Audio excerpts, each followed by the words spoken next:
시청자 여러분 안녕하십니까. 2월 27일 금요일장 파이널샷 시작합니다.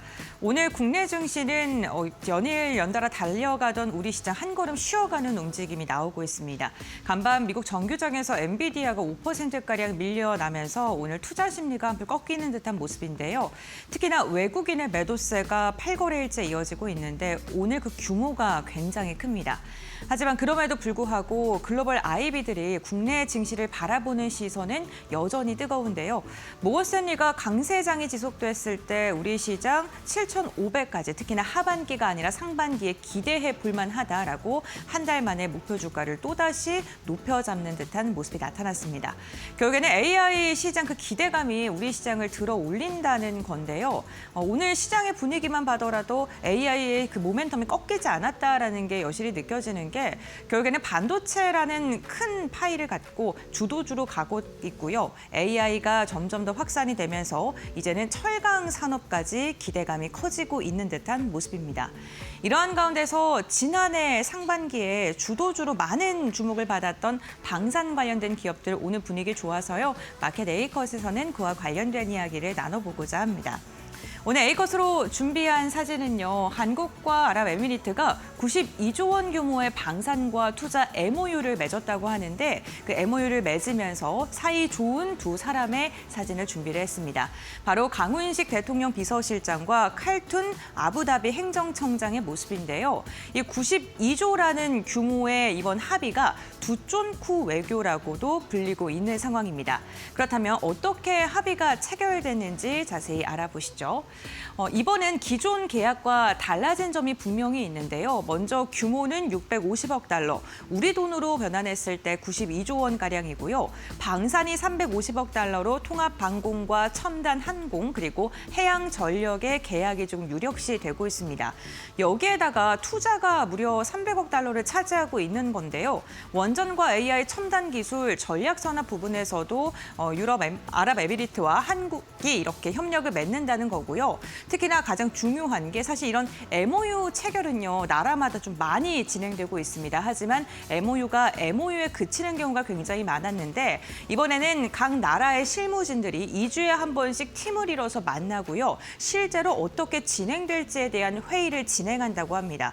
그러니까 단순한 합의가 아니라 실제로 가시화하기 위한 토론을 진행한다는 거고요. 시장에서는 5월에 구체적으로 발표가 될 것이다라고 이야기를 하고 있습니다. 가장 큰 변화를 보게 된다면 방산협력 프레임워크 MOU를 체결을 했다는 건데 기존에는 방산 수출을 하게 됐을 때 무기를 그냥 계약하고 수출을 하는 그 정도 수준에 그쳤다면 이번에는 설계와 교육 훈련 그리고 유지 보수까지 모든 주기를 협력하는 그러한 합의로 진행이 될 것으로 이제 예상되고 있고요. 특히나 장기 동맹형 산업 모델이다라는 평가를 받고 있습니다. 계약이라는 건 한 번 하고 수출하고 끝나는 경우가 많았는데 이번에는 전주기를 하기 때문에 아랍에미리트와 우리나라의 사이가 더 공고해질 수 있을 것이다라는 이야기가 나오고 있는 거고요. 우선 규모도 정말 많이 증가했습니다. 지난해 150억 달러에서 350억 달러로 방산 부분만 보더라도 2배가량 증가한 것으로 확인되고 있고 만약에 이번 합의가 본 계약으로 체결되게 된다면 중동의 전략 거점을 확보했다라는 평가를 받을 수 있을 듯합니다. 특히나 글로벌 위상, 우리나라가 이렇게 중동 시장에 대해서도 전략적인 교두부를 마련했다라는 측면에서 위상 자체가 방위산업 부분에서 높아질 수 있다는 점도 시장에서는 긍정적으로 바라보고 있습니다. 이번 외교가요, 일명 두쫀쿠 외교라고 불리는데요. 그 이유는요, 강훈식 대통령 비서실장이 두쫀쿠를 선물로 줬고 그 사진을 SNS에 올리는 모습이 굉장히 특징적이었습니다. 두쫀쿠는요, 두바이 쫀득 쿠키의 줄임말인데요. 이 두바이가 아랍에미리트의 또 대표 도시 중 하나이죠. 그렇기 때문에 이 두바이 쫀득 쿠키의 원조라고 할 수 있는 아랍에미리트에 한국 K두쫀쿠를 선물했다는 데 의미가 있습니다. 특히나 강훈식 실장과 칼툰 청장이 한 번 만나고 그치는 게 아니라 세 차례 회동을 진행한 것으로 확인되고 있고요. 라마단 이프타르 만찬에 동석한 것으로 지금 나타나면서 시장에서는 이 부분을 굉장히 주목하고 있습니다. 이슬람에서 라마단 기간이 굉장히 신성한 기간인데 이때 함께 한다는 것은 우리가 너를 친구 그 이상으로 생각하고 있다라고 해석을 해볼 수 있겠고요. 이 동석 부분에 대해서도 시장에서는 우호적으로 평가하고 있고 형제라는 호칭을 사용했다고 합니다. 그러니까 단순히 나라 대 나라의 실무 협의를 넘어서요. 정상급의 신뢰 외교, 특히나 방산 분야에서 굉장히 이러한 부분이 민감할 수 있는 만큼 이 부분에 두 나라의 관계가 굉장히 돈독했다라고 평가를 받고 있는 부분이기도 합니다. 이번 350억 달러의 계약 MOU 소식이 전해지면서 우리나라가 이제는 세 번째 방산 시즌이 다가온 게 아니냐라는 해석도 더해지고 있는데요. 먼저 첫 번째로는 우리나라가 소량으로 수출을 하면서 기업들 나라로 이렇게 계약을 했던 시절이 있었죠. 그런데 지지난해부터 폴란드의 대형 계약이 체결되면서 방산주들이 한번 주가의 레벨업이 찾아왔던 순간이 있었습니다. 밸류에이션 리레이팅 됐고요. 이번에는 아랍에미리트와 함께 350억 달러의 계약으로 인해서 구조적인 동맹 모델, 단순히 제품을 수출하는 것을 넘어서 국가 대 국가 개념으로 다가갈 수 있을 것이라는 기대감이 커지고 있고 이게 시즌의 3가 개막한 게 아니냐라고 해석으로 이어지고 있는 겁니다. 주요 협력 분야를 보게 된다면 사실 모든 분야라고 봐도 좋을 것 같습니다. 통합 방공무기와 첨단 항공전력, 해양전력인데요.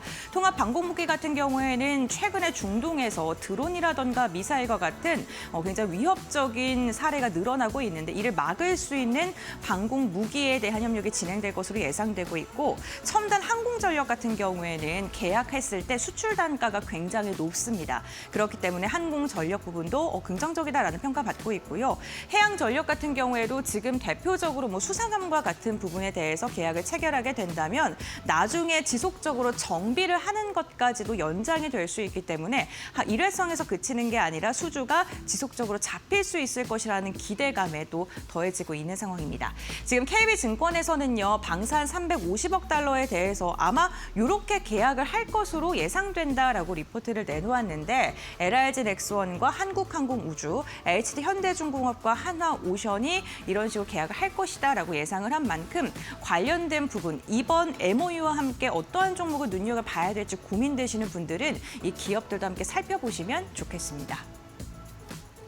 방산뿐만 아니라 이번에 또 주목해 볼 만한 게요. 300억 달러에 대해서는 AI 원전과 같이 첨단 산업 부분에서도 협력을 한다는 건데 원전 협력 같은 경우에는요. 구체적으로 핵연료를 공급하는 것은 물론이고 정비 역량 강화와 AI 기술을 접목한 원전에 대한 구현도 좀 들어있는 것으로 확인되고 있고요. 특히나 중요한 게 제3국에 공동으로 진출하기 위한 협력을 이어갈 것으로 보입니다. 그러니까 지금 말씀드렸던 것처럼 아랍에미리트가 교두보 역할, 그러니까 중동 시장에 진출할 수 있는 새로운 거점 역할을 할 것이라는 게 이러한 부분에서 나오고 있는 이야기고요.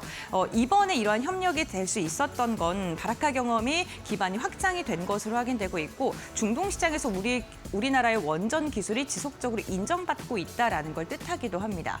여기에다가 최근에 AI가 계속해서 결합되는 모습이 나타나고 있는데 AI 데이터 센터의 전력이 폭증이 되면서 당연히 원전이 지금 가장 좀 부각을 받고 있는 듯한 모습을 많이 좀 들으셨을 것 같습니다. 그런데 여기서 원전을 보다 더 효율적으로 관리하기 위해서 AI를 접목을 하는 그러한 것을 우리나라가 또 기술력을 인정을 받아서 이 부분에 대해서도 협력을 한다고 하고요. 방산과 에너지, AI 그리고 원전까지 전반적으로 결합을 해서 이번 계약 MOU가 진행된 것으로 확인되고 있습니다. 단순하게 단순한 그러한 수출 국가를 넘어서 산업 동맹으로 확장됐다는 점을 다시 한번 기억해 주시면 좋겠습니다. 그렇다면 시장에는 어떠한 영향이 있을까? 크게 세 가지로 바라보면 좋을 것 같은데요. 당연히 방산 쪽이 가장 크게 모멘텀을 받겠죠. 특히나 수주에서 선수금 그리고 생산에서 인도를 넘어서 계속해서 우리가 바라봐줘야 되는 MRO 시장에 대한 부분까지도 좀 부각을 받을 수가 있고요. 밸류에이션이 또다시 레벨업 될 수 있는 가능성에 대해서 시장은 긍정적으로 평가를 하고 있습니다. 원전 같은 경우에도 AI 데이터 센터 폭증, 특히나 중동 국가들에서 지금 데이터 센터를 늘리기 위해 많은 노력을 하고 있고 돈을 쏟아붓고 있는데 이 부분에 대해서 우리나라가 수혜를 받을 수 있다라는 게 시장의 해석이었고요. 제3국의 공동 진출에 대한 기대감과 함께 중장기적으로 협력 관계가 더 공고히 될 수 있다라는 부분도 참고해 보셔야 될 것 같습니다. 마지막 세 번째가 전력과 AI 인프라인데요. 결국에는 이 원전을 설치하게 되면 전력기기도 함께 갈 수밖에 없겠죠. 변압기와 전력 설비에 대한 수출이 확산될 수밖에 없고 이게 또 다시 우리나라 특히나 전력과 AI 인프라 부분의 주가 레벨업에 힘이 될 수 있다라는 해석도 더해지고 있습니다.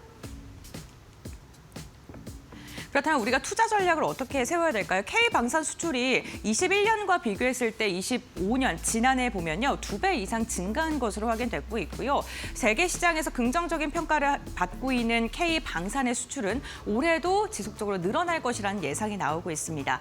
이번 모멘텀을 가지고 단기적으로는요. 주가가 살짝 튀어 올랐기 때문에 5월 달까지 살짝 눌림목 구간이 나타날 수 있는데 5월에 구체화가 된다면 그때가 다시 한번 주가가 강하게 힘을 받을 수 있는 구간이다라는 평가를 받고 있습니다. 중기적으로는요, MOU가 단순히 MOU에서 끝나는 게 아니라 실제로 계약으로 체결됐을 때 슈팅이 더 나올 수 있다라는 분석인데요. 계약이 가시화가 돼야지 실적으로 찍힐 수 있고 이게 기업의 가치를 본질적으로 더 긍정적인 방향으로 바꿀 수 있는 그러한 전략이라고 보시면 될 것 같습니다. 결국에는 수출 산업을 넘어서 방산이 동맹을 기반으로 한 공동 개발, 나라와 나라의 공고함을 더 엮어주는 그러한 기술로 거듭나고 있기 때문에 이 부분이 방산 관련된 기업들을 구조적으로 더 건강한 기업으로 만들 수 있는 그러한 것이다라는 이번에 분석이 나오고 있으니까요. 참고해 보시면 좋을 것 같습니다. 중동 시장에서 뻗어나갈 K방산을 기대하면서 오늘 앵커브리핑 여기서 마무리하도록 하겠습니다. 네, 이렇게 앵커브리핑 진행을 했고요. 이번에는 우리 시장 어떻게 움직이고 있는지 함께 살펴보도록 하겠습니다. 김지영 아나운서가 전해드립니다. 네, 국내 증시 시장 흐름 같이 한번 체크해 보시죠. 오늘 국내 증시 변동성이 있기는 했지만 견조한 모습들 보여주고 있습니다. 전날 코스피와 코스닥이 신고가를 경신해내면서 장 초반 차익 실현 매물이 출회되기도 했지만 현재 구간에는 낙폭을 상당 부분 축소해낸 모습인데요. 코스피 먼저 자세하게 체크해 보시죠. 네, 오늘 코스피 장 초반에는 2% 넘게 밀리기도 했습니다. 어제 6,300선을 돌파했던 만큼 차익 실현 매물이 강하게 출회됐던 모습이고요. 6,153포인트 선까지 밀렸지만 빠르게 낙폭을 축소해냈습니다. 오늘 현대차가 반등에 성공을 했고요. 또 현대차 그룹주들이 동반 급등을 이어가면서 유가증권 시장을 이끌고 있습니다. 코스피의 경우에는 현재 약보합권까지 올라왔다는 것 확인되고 있고요. 다시 한번 6,300선에 안착할 수 있을지 오늘 체크해 보시면 좋을 것 같습니다. 이어서 코스닥 살펴보겠습니다. 네, 오늘 코스닥도 마찬가지로 장 초반에는 차익 실현 매물이 출회되기도 했는데요. 낙폭을 빠르게 축소해내면서 상승 반전에 성공을 했습니다. 특히나 코스닥의 경우에는 오늘 다시 한번 사상 최고치를 경신해내면서 1,198포인트까지 터치를 했고요. 현재 최고치 부근에서 움직임 나오고 있다는 점 확인해 보시죠. 이어서 수급적인 부분 확인해 보겠습니다. 오늘 유가증권 시장은 개인의 순매수가 방어에 나서고 있는 모습 확인되고 있습니다. 오늘 장중에 5조 이상의 순매수가 확인되기도 했는데요. 현재 구간에는 개인이 4조 이상 담아내는 모습 확인되고 있고요. 오늘 외국인이 5조 1천억 원 이상 매도 포지션 취하고 있습니다. 지난 2026년 2월 이후에 최대 금액이고요. 오늘 외국인의 물량을 개인이 모두 방어해내고 있다는 점 확인되고 있습니다.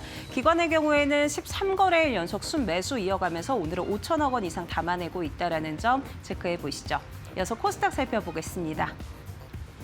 네, 오늘 코스닥 시장에서 외국인과 기관의 매수세 확인되고 있습니다. 기관의 경우에는 어제에 이어서 오늘도 강한 순매수를 이어가고 있고요. 오늘 외국인의 경우에는 매도 포지션을 취했다가 현재 구간에는 소폭의 순매수로 전환한 모습 확인되고 있습니다. 개인의 경우에는 오늘 2,600억 원 이상 팔자세 이어가고 있다는 점 확인해 보시죠.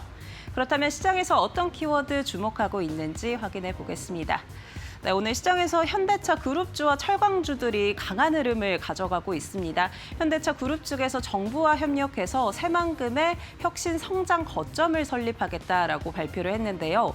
지난해 현대차 그룹은 125조 원 규모의 국내 중장기 프로젝트 계획을 발표했고요. 이 가운데 새만금 프로젝트가 핵심 프로젝트로 평가받고 있습니다. 총 9조 원 규모의 자본을 투입한다라는 소식과 함께 미래 성장 동력을 확보하겠다라고 밝혔는데요. 오늘 이런 소식들 전해지면서 국내 관련주들 강한 흐름 가져가고 있습니다. 종목 흐름 체크해 보시죠.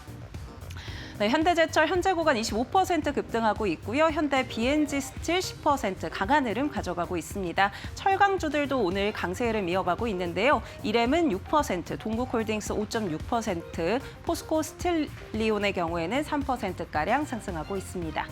이어서 다음 키워드 체크해 보시죠. 네, 다음 키워드는 태양광 확인되고 있습니다. 미국에서 중국산 태양광에 대한 규제를 강화하면서 오늘 국내 관련주들 강한 흐름 가져가고 있는데요. 미국에서 이 라오스, 인도 그리고 인도네시아의 이 태양광이 중국산으로 의심된다라면서 최대 126%의 관세를 부과하기로 했습니다.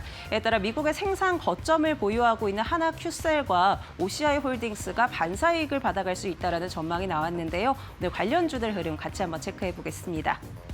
네, HD현대 에너지솔루션이 오늘 가장 강한 흐름 가져가고 있습니다. 26% 급등하고 있고요. 신성 ENG 7%, OCI 홀딩스도 5.7% 강세 확인됩니다. 대주전자재료는 4%가량 상승하고 있고요. 하나솔루션은 3%대 오름세 보여주고 있습니다. 네, 지금까지 시장 흐름 체크해 봤고요. 이어서 종목 파인더 확인해 보시죠. 네, 금요일에 파이널샷 함께하고 계십니다. 신민영입니다. 이어서 종목 파인더 통해서 보다 자세한 종목별 흐름 체크해 보고요. 시장을 움직이고 있는 이슈들 확인해 보겠습니다. 오늘도 다양한 종목들 특징주로 거론이 되고 있는데요. 첫 번째 종목 바로 열어보겠습니다.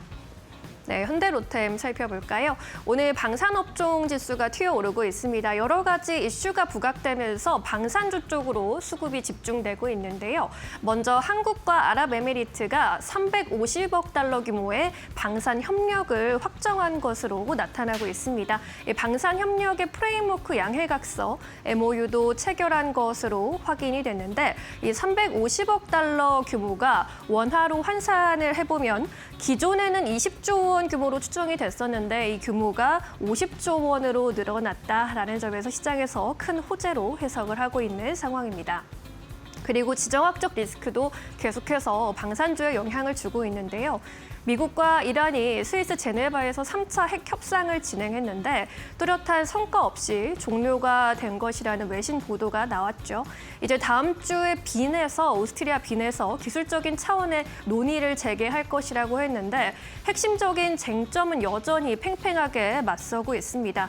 외신 보도에 따르면 이란은 미국이 요구하는 핵시설 해체에 대해서는 거부하는 입장을 고수하고 있는 것으로 전해졌고요. 결국에 이 간극이 좁혀지지 않는다면 협상은 이어지더라도 시장은 계속해서 리스크를 이 방산주의 가격에 반영할 수밖에 없다라는 전망이 나타나고 있습니다. 그리고 우리나라에서 금융위 부위원장이 경북의 방산 로봇 업체들을 방문한 것으로 알려졌는데요.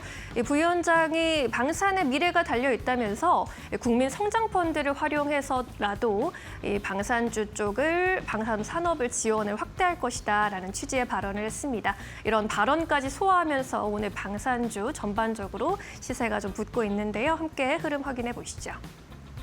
현대로템이 5%대 오름세입니다. 23만 2,500원 거래되고 있고요. 윗꼬리 조금 달고는 있지만 시장 대비 선방해주고 있습니다. 한국항공우주도 5%대 강세 흐름 가져가고 있고요. 한화시스템, LIG 넥스원, 하나에어로스페이스까지 오후장에서도 상승 흐름 유지됩니다. 모두 1에서 2%대 상승세로 움직이고 있습니다. 방산주 점검해봤고요. 이어서 두 번째 특징주 열어보겠습니다. 한미 반도체 살펴보도록 하겠습니다. 해외 고객사의 장비 공급 소식에 오늘 상승세 보이고 있는데 반도체 섹터 안에서는 희비가 조금 엇갈리는 모습입니다. 일단 간밤 엔비디아의 주가가 뉴욕 증시에서 5%나 밀려났고요. 필라델피아 반도체 지수도 3%가량 하락하면서 전반적으로 반도체 분위기가 다소 부진했습니다. 엔비디아가 호실적을 기록했는데도 불구하고 하락한 이유 크게 네 가지로 좀 꼽히고 있는데 일단 일단 호실적이 너무나도 당연해졌다라는 거죠. 실적을 발표하기 전부터 이미 투자자들은 예상치를 상회할 것으로 예상을 하고 있었고 폴리마켓에서 95%의 투자자들이 예상치 상회를 전망했다라는 점에서 만약에 서프라이즈가 아니었다면 주가 급락이 더 깊었을 것으로 예상해 볼 수 있습니다. 그리고 오픈 AI 투자 관련해서 불확실성도 주가의 발목을 잡고 있는 요인이죠. 엔비디아가 이번에 내놓은 보고서 중에서 오픈 AI와 투자 계약을 마무리 짓고는 있는데 거래가 완료될 것이란 보장은 없다라고 말한 이 대목에서 투자자들이 오픈 AI가 현금 투자를 좀 줄이는 것 아닐까라는 그런 우려감을 또 나타내기도 했습니다. 그리고 메모리 병목 현상과 관련해서 미결제 장기 공급 구매 의무액이 증가했다라는 점도 시장에서 좀 지적이 받은 부분입니다. 이 미결제 장기 공급 구매 의무액이 952억 달러 기록하면서 전년 대비 209%나 증가한 것으로 확인을 됐는데 엔비디아가 계약은 했지만 아직 물량이 들어오지 않아서 대금을 지급하지 않은 금액을 의미합니다. 이를 두고 일각에서는 메모리 업종의 실적 변동성을 좀 우려하기도 했습니다. 그리고 AI 업황을 두고 올해는 좋을 것이란 이야기는 이미 너무나 많이 나왔는데 관건은 내년 그리고 내후년이라는 거죠. 디모터 에셋의 리서치 분석에 따르면요. 현재 AI 인프라 구축을 두고 야구로 비유를 하자면 5회 말이냐, 2회 말이냐라는 논쟁이 진행 중이다라고 했습니다. 이제 일각에서는 5회 말로 접어들었기 때문에 이제는 수요가 꺾일 것이다라는 관측. 하지만 여전히 엔비디아 측에서는 2회 말까지밖에 오지 않았기 때문에 앞으로 더 갈 길이 멀다라고 주장을 하고 있는데 이렇게 팽팽한 주장이 맞서는 것이 주가의 발목을 잡고 있다라는 분석입니다. 이런 뉴스 소화하면서 오늘 반도체 투탑은 하락 출발하기도 했는데요. 워낙에 개인 투자자들의 관심이 집중되고 있기 때문에 삼성전자 같은 경우에는 장중에 상승 전환을 하기도 했고요. 현재 구간 또 2%대 오름세 보여주고 있습니다. 22만 2천 원 선 지나가는 모습. 하이닉스는 소폭의 약세. 어제 너무 많이 급등했기 때문에 오늘의 조정은 귀여운 수준입니다. 한비 반도체도 16%대 급등세 가져가고 있고요. 32만 원 선, 32만 1천 원에서 움직이고 있습니다. 네, 이렇게 반도체주 점검해봤고요. 이어서 세 번째 특징주 열어보겠습니다.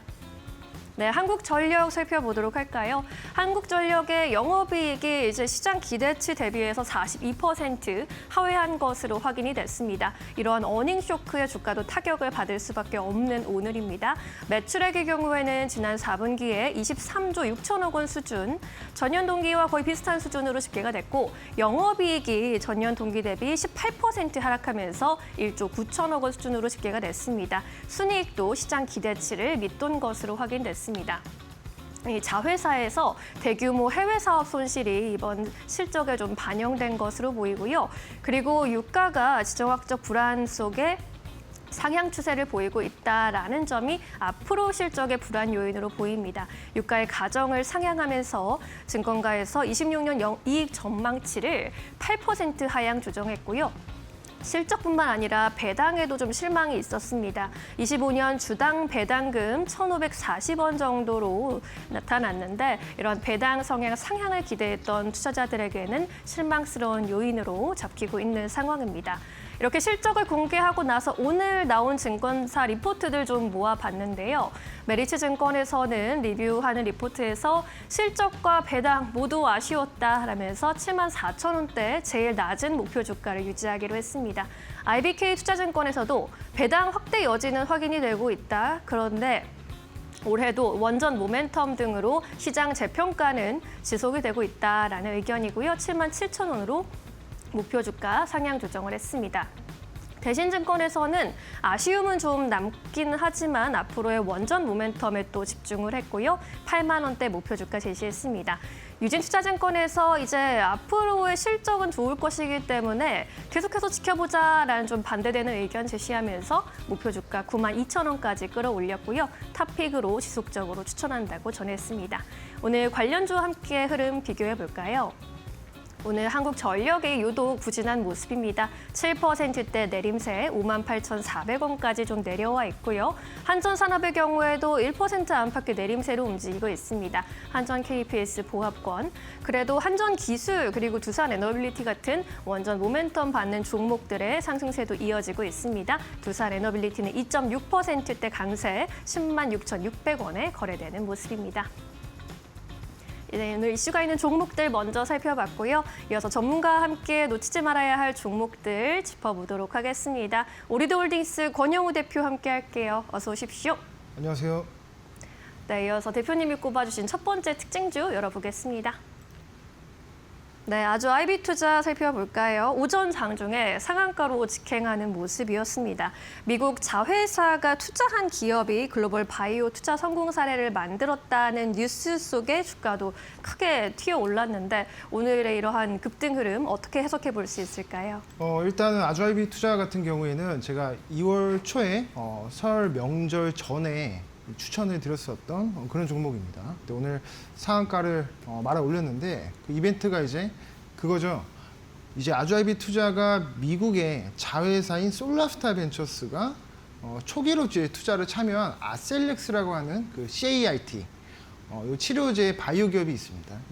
요 기업을 지금 글로벌 제약사인 길리어드가 약 11조 원으로 인수한다라는 소식으로, 그럼 이제 아주아이비 투자는 초기 투자자로 참여했기 때문에 그 수익성이 한 200억 정도 투자한 걸로 지금 나오고 있습니다. 200억 정도 투자해서 한 8배에서 9배 정도의 지금 시세 차익이 좀 예상이 되고 있다는 소식으로 오늘 좀 상한가로 좀 마감을 하고 있는 모습인데, 물론 이제 장 마감까지 이제 완벽하게 좀 마감을 해주는지 좀 종가 부분은 지켜봐야 되겠지만, 네. 여러 가지로 지금 아주아이비 투자가 가지고 있는 어떤 포트폴리오 내에서 이 혁신 성장 기업들이 굉장히 많습니다. 뭐 스페이스X 상장에 대한 모멘텀으로도 부각을 받은 적이 있죠.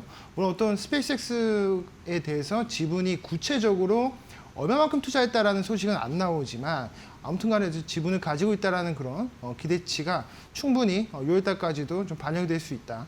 저렇게 좀 말씀드리고 싶고, 지금 시장에서 무엇보다 좀 중요한 포인트가 뭐냐면, 아주아이비 투자 제가 그 전에는 뭐 삼성 SDI나 뭐 현대차 이렇게 시가총액 상위 종목들, 코스피 종목들을 추천드렸었는데, 최근 들어서 이제 코스닥 종목을 이렇게 추천드리는 이유가 외국인의 어떤 그 포지션이 지금 선물을 상방 베팅하고 현물 지금 삼성전자랑 하이닉스를 계속 매도를 하고 있단 말이에요. 동시에 근데 코스닥은 반대로 현물을 사고 있습니다. 이 말은 뭐냐면 지금 외국인이 상방 포지션을 잡고 있기 때문에 기관이 따라붙으면서 삼성전자랑 하이닉스를 끌어올리고 있는 어떤 그런 양상이지만, 만약에 선물 포지션을 진짜 매도로 확 바꾸는 순간에는 반도체 주식들, 시가총액 대형주들, 코스피는 좀 조정이 좀 나올 수 있습니다. 반면에 이제 코스닥은 그동안 좀 젖어 있었기 때문에 외국인 입장에서 그런 측면에서 봤을 때 디스플레이용으로 파생 시장에서 코스닥이 좀 더 매력이 있다라고 저는 보고 있어서 코스닥 현물을 지금 축적해오면서 가고 있는 게 아닌가 이렇게 생각을 하고 있어서 지금 코스닥 종목들 내에서도 벤처 기업들 이쪽을 좀 더 주목을 해보는 게 좀 좋을 것 같고, 오늘 보시더라도 수급적으로도 외국인이 어제 오늘 양매수가 연속으로 좀 수급이 들어온 모습이 나타나고 있습니다. 이런 측면에서 봤을 때 뭐 모멘텀 측면에서 보나 수급적인 측면에서 보나 추가적인 상승이 충분히 나올 수 있을 것이다. 이렇게 좀 말씀드리고 싶고, 저번에 이제 목표가 7,000원이라고 말씀드렸는데, 내일 시가가 높게 이제 갭으로 떠서 7,000원을 달성한다면 수익 실현하시면 좀 좋을 것 같습니다. 알겠습니다. 아주아이비 투자 리뷰 측면에서 또 함께 특징주로 분석 도와주셨습니다. 앞으로도 코스닥 벤처 기업들에 대한 관심 계속 가져가 보셔도 괜찮을 것 같고요. 첫 번째 특징주 만나봤습니다. 이어서 두 번째 종목 열어볼까요? 네, 영원무역 짚어주셨네요. 4분기 어닝 서프라이즈 내놓으면서 강세 기록하고 있습니다. 오늘 장중에 고가 10만 1,700원까지 또 터치해주기도 했고, 호실적이 지속될 것이란 전망 속에 증권가에서 목표 주가 상향 리포트 나오기도 했습니다. 영원무역은 어떻게 보세요? 일단 이 소비재 기업들은 어떻게 본다면 지금 이 환율에 굉장히 큰 수혜를 입을 수 있는 그런 기업들이 많다. 이렇게 좀 말씀드리고 싶고, 영무역 같은 경우 이번에 어닝 서프라이즈가 나왔죠. 그 뭐 글로벌 브랜드 아시는 분들이 있을 수도 있고 뭐 없으신 분들도 있을 수 있는데 아크테릭스 또 이제 또 뭐가 있죠? 네, VKT, VFC 그러니까 이런 브랜드들을 생산해 가지고 다시 이제 국내를 비롯해서 해외로 재판매하는 형태로 수익성을 내는 기업인데 당연히 그러면 원자재 떼어서 다시 파니까 이거는 환율에 대한 수혜를 입을 수 있는 그런 기업이다라고 말씀드리고 싶고 저는 사실 소비재를 그렇게 좋아하지는 않지만 이 종목이 그동안 오랫동안 좀 박스권에서 횡보하다가 이제 막 그 실적이 턴어라운드가 되면서 본격적으로 실적 개선이 좀 뚜렷하게 나타나고 있는 그런 종목이다라고 말씀드리고 싶습니다.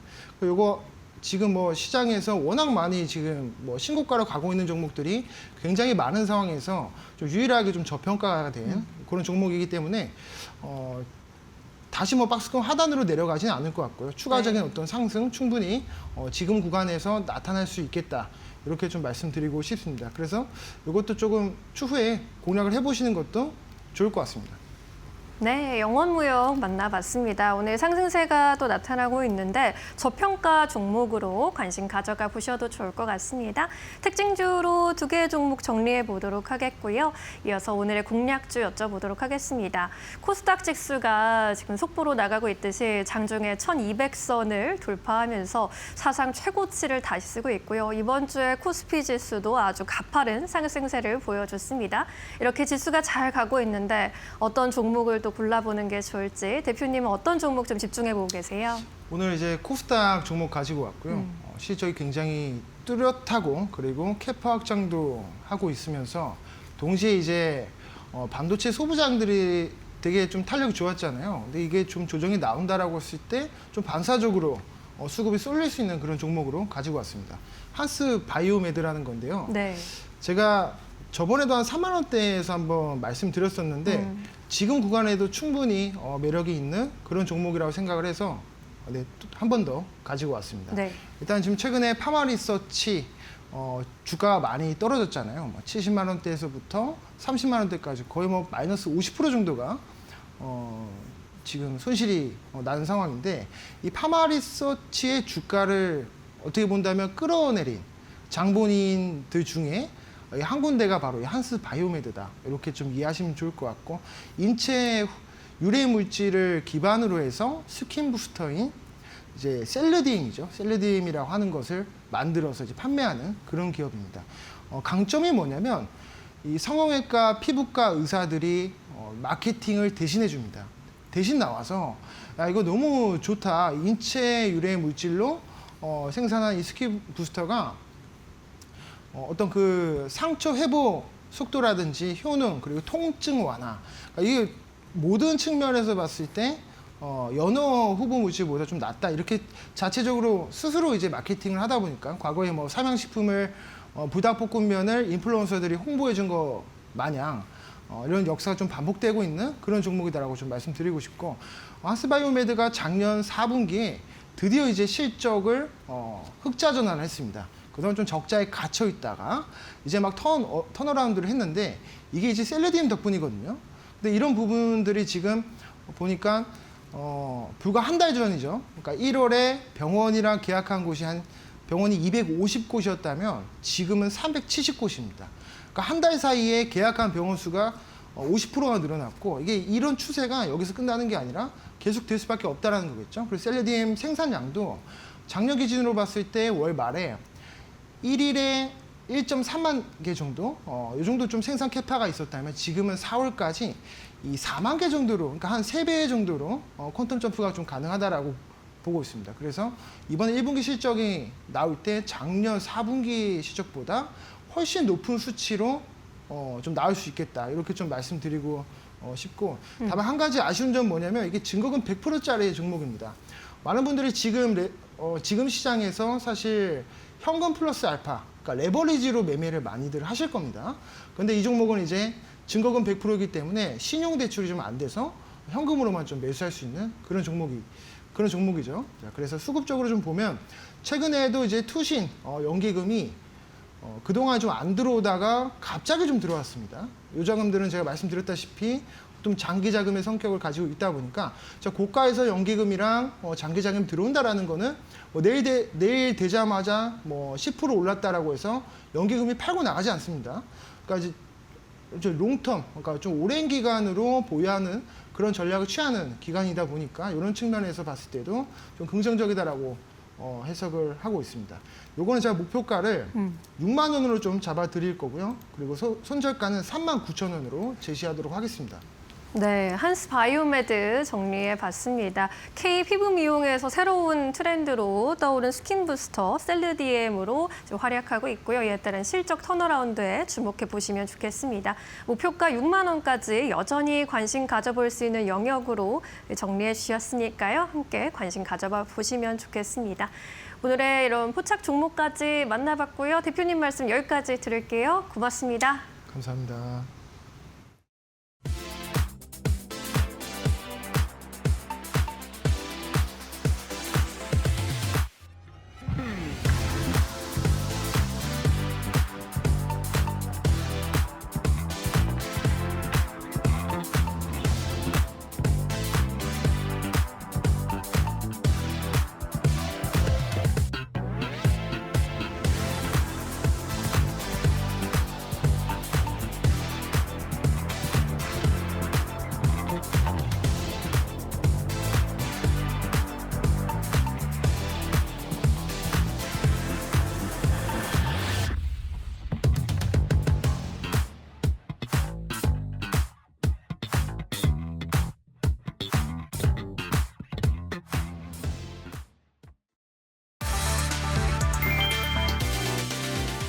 이재명 대통령이 다주택자와 투자 투기 목적 1주택자에 대한 규제 강화를 공식화했다. 보유보다 매각이 유리한 구조를 만들겠다는 것이다. 이 대통령은 26일 X를 통해 실거주는 보호하되 주택을 이용한 투자 투기는 철저히 봉쇄하겠다고 밝혔다. 주거 여부와 주택수, 가격 수준에 따라 세부담을 차등화하고 초고가 주택에는 선진국 수도 수준의 규제를 적용하겠다고 예고했다. 장기 보유 특별공제 조정 가능성도 시사했다. 투자 목적 주택에 장기 보유 혜택을 주는 것은 적절치 않다는 판단이다. 이 대통령은 정부의 권위는 신뢰와 일관성에서 나온다며 5월 9일 이전에 매각한 다주택자보다 버틴 다주택자가 유리한 상황을 방치할 수 없다고 강조했다.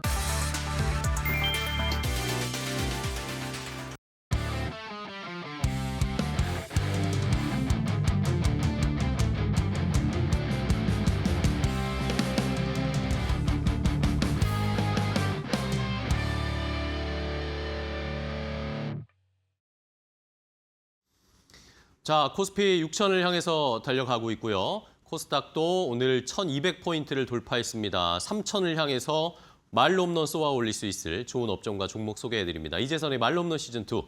자, 오늘도 이데일리온의 이재선 파트너와 함께하도록 하겠습니다. 파트너님 안녕하세요. 네, 안녕하세요. 네, 반갑습니다. 네. 자, 오늘 이번 주 정말 엄청나게 뜨거운 한 주였습니다. 네. 막 앞자리 숫자가 다 바뀌고 삼성전자, SK하이닉스도 단위가 바뀌고 막 이런 엄청난 시장이었는데 자, 이번 한 주는 어떻게 잘 마무리를 해볼까요? 이번 한 주도 마무리를 잘하는 게 있는데 이번 한 달을 마무리하는 그렇죠. 날이기도 오늘도 합니다. 월말이네요. 그죠? 네, 그러니까 여러분들이 지금 보시면은 중간중간에 워시토크나 비롯해가지고 살짝 조정을 주고 숨고르기 하는 과정은 나왔지만 방향은 정해져 있다. 지수, 딱히 여러분들이 지수는 신경 쓸 타이밍이 아니다라고 누누이 말씀드리고 있습니다. 그 와중에서 핵심 섹터, 주도 섹터만 여러분들이 포착을 해서 내 계좌에 담아놓는다라고 하면 수익은 너무 자연스럽게 나는 시장인 것 같아요. 어제도 말씀하셨듯이 대형주들이 엄청나게 이 정도면 폭등이라고 표현해도 이상하지 그렇죠. 않을 네. 만큼 올라오고 있고 레인보우 로보틱스 오늘은 크게 안 움직이고 있죠. 어제 많이 움직이고 이제 고점 돌파 시도하면서 여기서 넘어가면 바로 또 100만 원 아니겠습니까? 그래서 단위가 계속 바뀌어 나가고 있고 그리고 단위만 바뀌는 게 아니라 평가 자체가 달라지고 있다는 걸 생각하셔야 돼요. 그냥 과거처럼 유동성에 의해서 돈에 의해서 올라가느냐, 정책에 의해서만 올라가느냐, 기대감으로만 올라가느냐 이게 아니라는 걸 여러분들 아셔야 됩니다. 글로벌 트렌드가 지금 모든 우주의 기운이 우리나라 산업으로 몰리고 있다라는 정도로 말씀드려도 이상할 게 없어요. 여러분들도 다 알고 계시지만 AI가 이렇게 발전하면서 삼성전자, SK하이닉스, 사후정산제 같은 경우를 등록하고 그리고 모든 로봇 이런 부분에 들어가는데 이제 아틀라스 얘기도 오늘 또 새벽에 나왔죠. 그래서 뭐 2029년에는 뭐 15,000대 이상 뭐 얘기 나오면서 꾸준하게 이제 계속 양산을 하겠다라는 걸 밝히고 있습니다. 2028년이면 양산 들어간다라는 얘기도 나오고 있는데 이게 완전체뿐만 아니라 로봇 밸류체인으로 들어가서 부품이나 맞춤형으로도 넘어갈 수 있는 시대가 왔고 그렇다라고 하면은 이런 부분 그리고 조방원 같은 경우도 말할 필요가 없고 이미 실적으로 보여주고 있지 않습니까? 그렇다라고 하면 여러분들 자신감 있게 가야 되는 게 수급이나 이런 정책에 대한 기대감뿐만 아니라 실적이 뒷받침되는 아주 건전한 상승이다라는 거 자신감을 갖고 여러분들이 보시면은 제가 볼 땐 지금 시장은 아직도 싸다라고 말씀드리도록 하겠습니다. 네, 알겠습니다. 자, 이번 주에도 뭐 엄청난 레벨업이 있었습니다. 시장 전체적인 레벨업, 종목별로도 많은 상승이 있었는데 네. 이제 이번 한 주를 또 정리하고 한 달, 2월 달도 뜨거웠던 2월 달을 네. 잘 마무리하면서 또 뭐 시적절하게 연휴예요. 저희 다음 주 월요일이 쉬는 날이라 네네. 저희가 뭐 금요일에는 놀고 먹자 관련된 섹터를 보는데 요 1, 2월을 저희가 잘 정리하고 쉴 수 있을 만한 놀고 먹자 섹터. 오늘의 말로 없는 업종은 뭘까요? 오늘의 말로 없는 업종은 제가 그래도 말로 없는 놀고 먹자 중에서 그래도 제일 건전하게 보는 K컬처는 바로 엔터주가 아닌가 싶습니다. 엔터주요? 네네네. 일단 우리나라는 전통적으로 그 가무에 능한 민족 아니겠습니까? 농사를 짓다가도 중간에 뭐 풍물놀이, 사물놀이도 하고 이렇게 해서 즐기면서 아무리 고통스럽고 힘들어도 이 음악을 빼고 살 수는 없는 민족입니다. 그러니까요. 예, 그런데 이게 우리뿐만 아니라 이제 글로벌 시장에서도 우리와 함께하기 시작했어요. 먹히기 시작했어요, 이게. 네, 기존에는 특별히 싸이시의 뭐 강남 스타일이라던가 이렇게 특별히 와 저거 재밌네라는 식으로 이벤트식이었는데 이제는 제가 계속 말씀드리자면 스며들었다라고 말씀드리고 있습니다. 저는 이거는 앞으로도 이제 평생 이제 요즘 말로 평생 안주거리다라고 표현할 수 있는 걸로 미국의 추수감사절에 우리나라 음악이 나왔다라는 것 자체가 전 정말 놀라운 일이었어요. 골든이 그때 나올 때 전 나름대로의 뭐 전율을 느끼곤 했었는데 여러분들도 BTS가 뭐 그래미에 후보 올라가고 뭐 이런 뭐 물론 장벽에 막혀 있긴 하지만 워낙 뭐 보수적인 집단이니까 막혀 있긴 하지만 그런 부분도 이제 골든이 돌파해 내고 우리나라가 이제 기존에는 K-팝 이 정도면은 충분히 했어. 이제 글로벌 시장에 더 이상은 안 먹혀. 여기서 제한적이야라는 얘기가 계속 나왔는데 이제 그 얘기는 싹 들어가지 않는가 그러게요. 싶습니다. 네. 매년 연초마다 나오면서 엔터주의 그 연초의 방향성을 우하향으로 바꿔놨던 이슈들인데 골든 이슈로는 제가 볼 때는 그런 얘기는 이제 안 나오는 게 맞지 않나 싶어요. 그리고 뭐 과거에 뭐 BTS, 블랙핑크 이런 식으로만 들어갔다라고 하면은 지금은 각 소속사별로 너무 많은 우리나라에 안 보인다 싶은 걸그룹, 보이그룹들은 다 월드 투어 나가고 있다고 생각하시면 됩니다. 그런 정도로 지금 뭐 굉장히 전 세계가 열광을 하고 있다라고 보시면 되고 한알령 때문에 여러분들이 아직까지 실망감을 거두지 못하는 분들 계실 것 같아요. 3월 양회 열리니까 매년 양회가 열리죠. 그래서 뭐 1월보다는 양회에서 무언가가 나오고 나서 바뀔 수 있다라는 측면 보시면 되고 그리고 꼭 양회에서 바뀌지 않아도 중국을 제외하고도 잘 됩니다. 중국은 지금 엔터 사업이 잘 되는 가운데 플러스 알파 정도 된다라고 생각하시면 되지 핵심이 중국이 아니다라는 걸 생각하셔야 돼요. 그렇다라고 하면은 과거의 글로벌 트렌드에서 스며들지 못했던 시기에 중국의 영향력과 지금은 전 세계를 이제 넘나들고 있는 월드 투어를 하고 있는 그리고 스타디움급 공연이 늘어나고 있는 우리나라 아티스트들의 역량 그리고 이 가운데에서 이제 한알령 해제와 이거는 아예 다릅니다. 과거에는 필수였지만 지금은 선택이다 정도로 생각하시면 됩니다. 플러스 알파 정도 생각하시고 메가 IP들 이제 복귀하는 시즌이 드디어 돌아왔습니다. 여러분들도 이미 예고돼 있던 거 다 알고 계실 거고 얼마 전에 이제 콘서트 이제 티켓팅도 하고 뭐 난리가 났었는데 예, 저희도 한번 기대를 해보도록 하겠습니다. 이제 봄부터 K컬처가 좀 날아오르지 않을까 싶다 말씀드렸는데 저는 오늘도 이제 충분히 더 거의 여름 같은 열기를 느끼고 있는데 땀을 흘리시더라고요. 네, 엔터주 또한 이렇게 뜨거운 열기와 함께 콘서트의 열기에 힘입어서 이렇게 주가가 한번 활활 타오르는 모습 기대해 보도록 하겠습니다. 네, 알겠습니다. 자, 이렇게 봄 시즌이 오면서 이제 하나 둘씩 뭐 당장 BTS의 컴백이 3월 20일, 21일 요 사이에 와 있으니까 뭐 이 3월 20일이니까 뭐 한 달도 안 남았어요, 이제. 맞습니다. 뭐 카운트다운에 들어갔습니다. 이런 상황이기 때문에 또 많은 글로벌 투어와 해외에서 또 이 열풍이 불러오기를 기대를 해보겠습니다. 자, 그러면 오늘의 4번 타자 업종 엔터주 중에 이제 하나씩 종목을 좀 선택을 해볼까요? 가장 뭐 든든하게 1루까지 일단 출루를 해보겠습니다. 안타 종목으로 어떤 거 고를까요? 네, 이 1번 타선 거의 고정인 것 같습니다. 하이브입니다. 하이브. 네. 하이브 뭐 BTS 모르시는 분은 당연히 안 계실 거고 컴백하는 거 모르시는 분도 계셨다면 방금 아셨을 겁니다. 아, 예. 네, 그래서 앵커님께서 정확하게 뭐 컴백 일자까지 말씀해 주셔서 제가 뭐 딱히 크게 설명할 필요가 없을 것 같습니다. 완전체 복귀합니다. 봄에 복귀합니다. 계속 말씀드렸는데 3월이냐 4월이냐 계속 얘기 나오다가 이제 확정이 되었고 티켓팅까지 마쳤습니다. 그렇다라고 하면은 이제 월드 투어도 이제 돌입을 한단 말이에요. 그럼 여기서 얻어들이는 수입은 그동안 다들 이제 군대 이제 군필 해야 되니까 그 한국 남자라면 당연히 병역 의무를 다해야 되기 때문에 사실 BTS 특별법에서 이 사람들은 그래도 면제해줘도 되는 거 아니냐라는 얘기까지도 많이 나왔었는데 저도 사실 찬성을 합니다. 다른 그냥 면제보다는 뭐 다른 분야에서 이제 또 어떻게 국위 선양하는 방법이 있으니까 그런 것도 있지 않을까라고 생각은 했지만 어쨌든 기준이라는 걸 세우기는 쉽지 않고 본인들 자체가 건강하게 저희도 대한민국 국민으로서 다녀오겠습니다 해서 군필 소년단이 되었습니다. 이미지도 올라갔어요.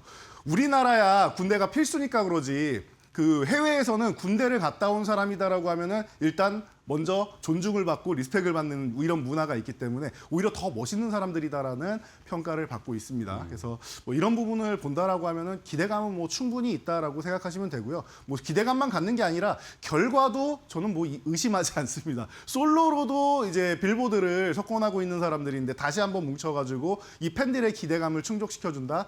저는 뭐 거기 공연장에서 눈물을 흘리시는 분들도 많을 거라고 생각할 정도입니다. 그리고 가장 큰 리스크가 CO 리스크와 뉴진스 리스크였는데 뉴진스 리스크는 이제 마무리 단계로 접어가고 있죠. 뭐 세부 조율만 좀 하면 되는 것 같아요. 한두 명 정도 세부 조율만 하면 되는 것 같고 이제 뭐 4인조 되느냐 뭐 이런 얘기가 나오고 있는데 뭐 마무리 단계로 넘어가고 있다라는 거 이 정도 보시면 될 것 같고 팬덤 플랫폼 위버스 성장 그리고 신인 아티스트 성장 모두 다 좋아서 이제 하이브 그냥 우리나라 전체 엔터계 모두가 이제 우주의 기운이 몰리는 해가 올해입니다. 엄청난 실적과 함께 동반 성장할 수 있는 기회가 되니까 작년에 골든이 이제 BTS의 빈자리를 메워줬다라고 하면은 오늘은 그냥 주인공이 다시 돌아오는 올해가 되지 않을까 싶습니다. 그 주인공 하이브 여러분들이 가장 든든하게 볼 수 있지 않을까 싶습니다.